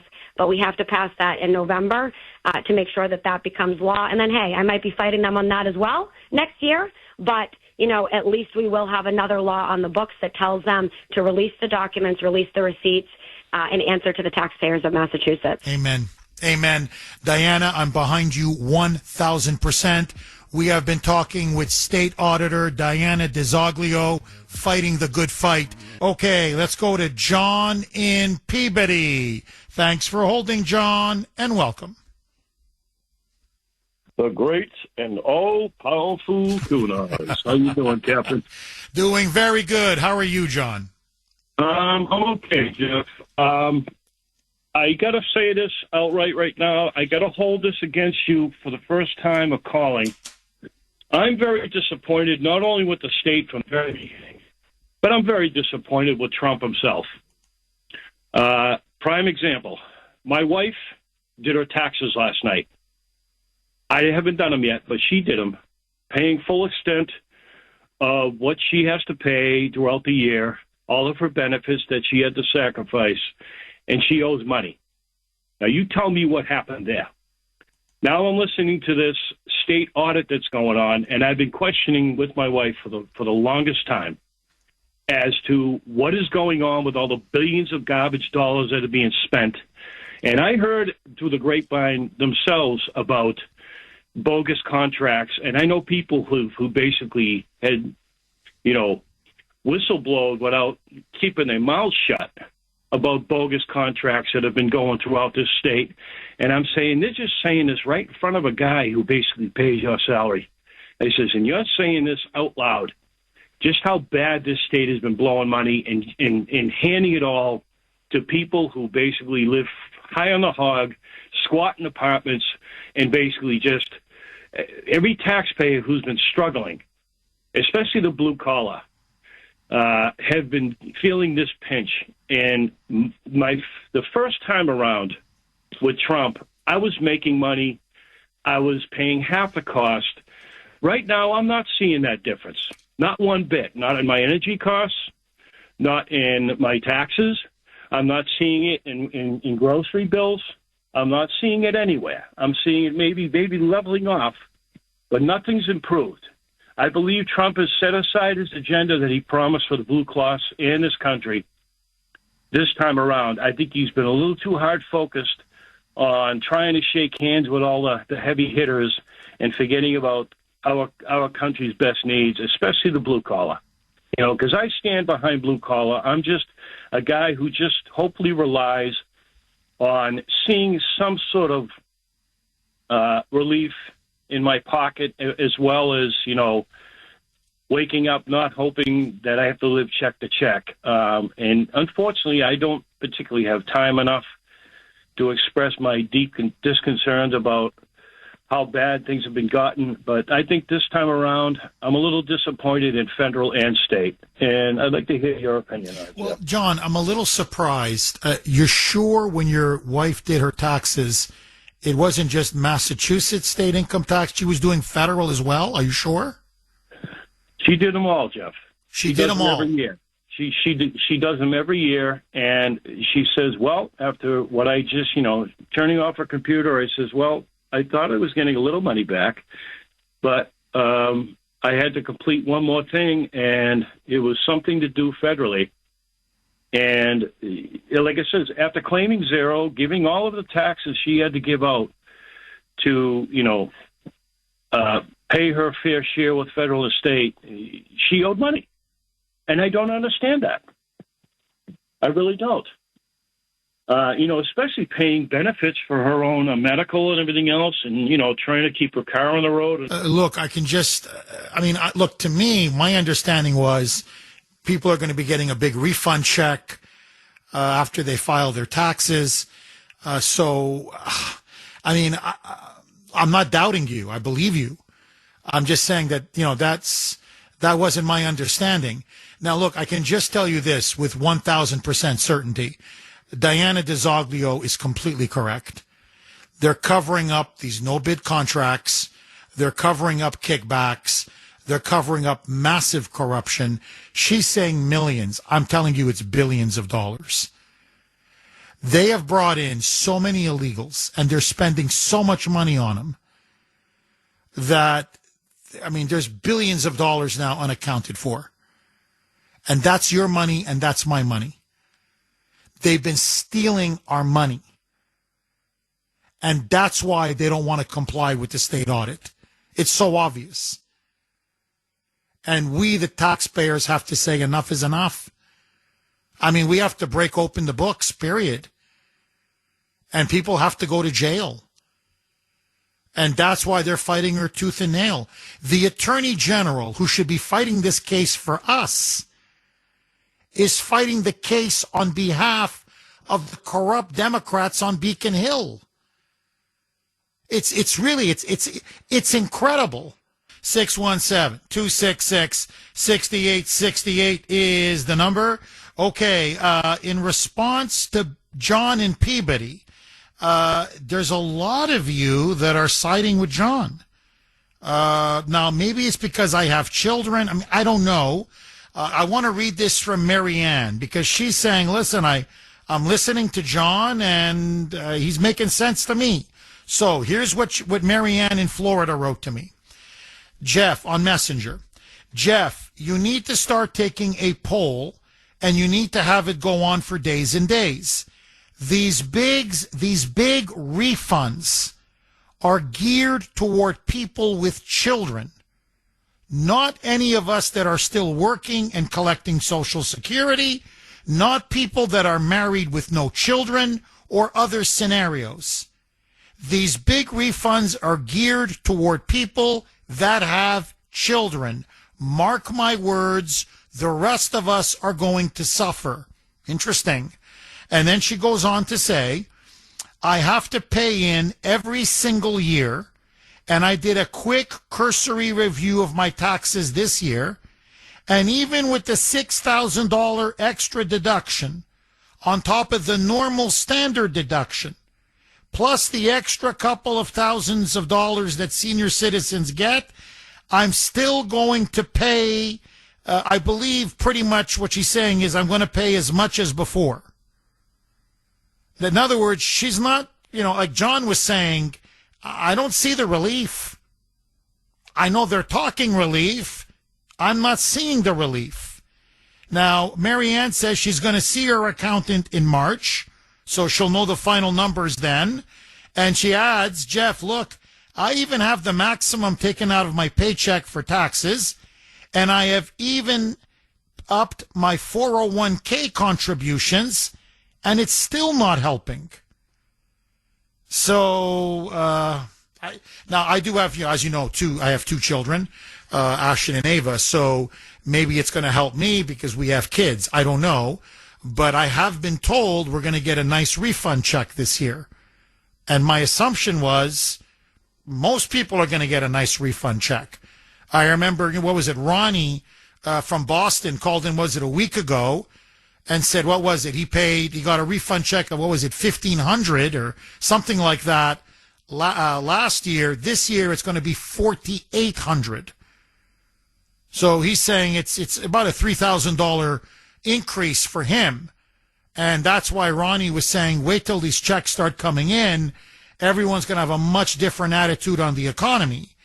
But I'm hearing from John, I'm hearing from Marianne, I'm hearing from other listeners, maybe for you, Jeff, maybe for Ronnie, not for us.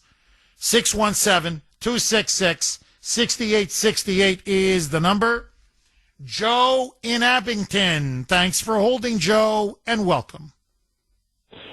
Thanks a lot for taking my call. My pleasure, Joe. I am still stuck on the mind-blowing topic of the transgender state rep from Minnesota.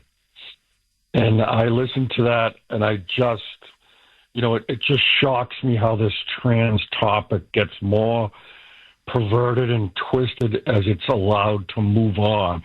Trump has made many strides at striking language, not paying for sex change operations by the military and stuff.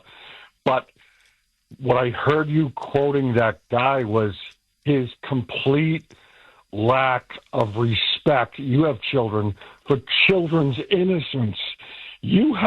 That's your number one job, Jeff, on this earth as a father. You have to protect their innocence, who they hang out with, what they're reading, watching on TV. This guy, it's not even in his universe of thinking. And that's why I'm going to say this statement. This man is trying to steal children's innocence, which allows evil into their lives. And it will show up later in their later teen years. And he is breeding the next generation of school shooters, Catholic church shooters, the woman down south who was roaming in a Catholic school, shooting children and teachers. This is what he's doing. Oh, Joe, you're right. I would even go further. If you want to, let me be brutally honest with you. I think he's into kids.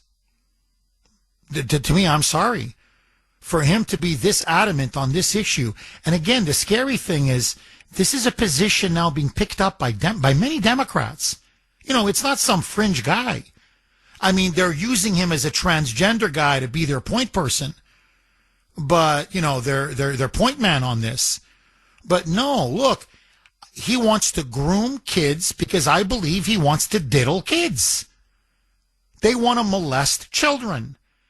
And I think the long-term goal is they want to normalize and mainstream pedophilia. I think that's always been the ultimate play. And so they're after our children. They've always been after our children. And for a man to stand there, I don't care if he has a dress and lipstick, he's a man. And for him to stand there and say, no, 6, 7, 8, 9-year-old kids, they need to have access to pornography. Because if they're, quote, queer children, well, they're going to look at gay sex pornography, and they're going to say that's like an educational guide. What? And you want this in schools? And you want this in the libraries? You're a sick pervert. That's what you are. You're a sick, degenerate pervert who wants to molest and diddle kids. And I'm telling you, in the old days, this guy would have been tarred and feathered. Okay? He would be so afraid he wouldn't open his mouth. Now you should see him with the jewelry and the lipstick and the dress and the female hairstyle, and he acts like he owns the state legislature because we have ceded the public square to these evil, demonic people. That's what these people are. You don't, and I'll tell you this, look, I'm going to call him out. His name is Michelle. Sorry, his name is Angelo. Forgive me. His name is Angelo, okay? He's a crazy moonbat. He's one of the many moonbats. They keep emailing me and emailing me. It's hate after hate after hate. This sick SOB emails me after I did that segment and mocks me for being outraged. So I know by the reaction of liberals who listen to the show, the haters, they love this. Instead of condemning it, they love it. So we're dealing with demonic, sick perverts. You would figure, hey, look, hey, whoa, Jeff, we may disagree on many issues, but when it comes to diddling kids, when it comes to exposing them and letting them have access to pornography, I don't care if it's straight porn, gay porn, whatever porn. No. Hey, whoa. We're going to protect the innocence of our children. Okay? If there's one thing we can agree on, we don't molest children. We don't sexualize children. We don't abuse our children.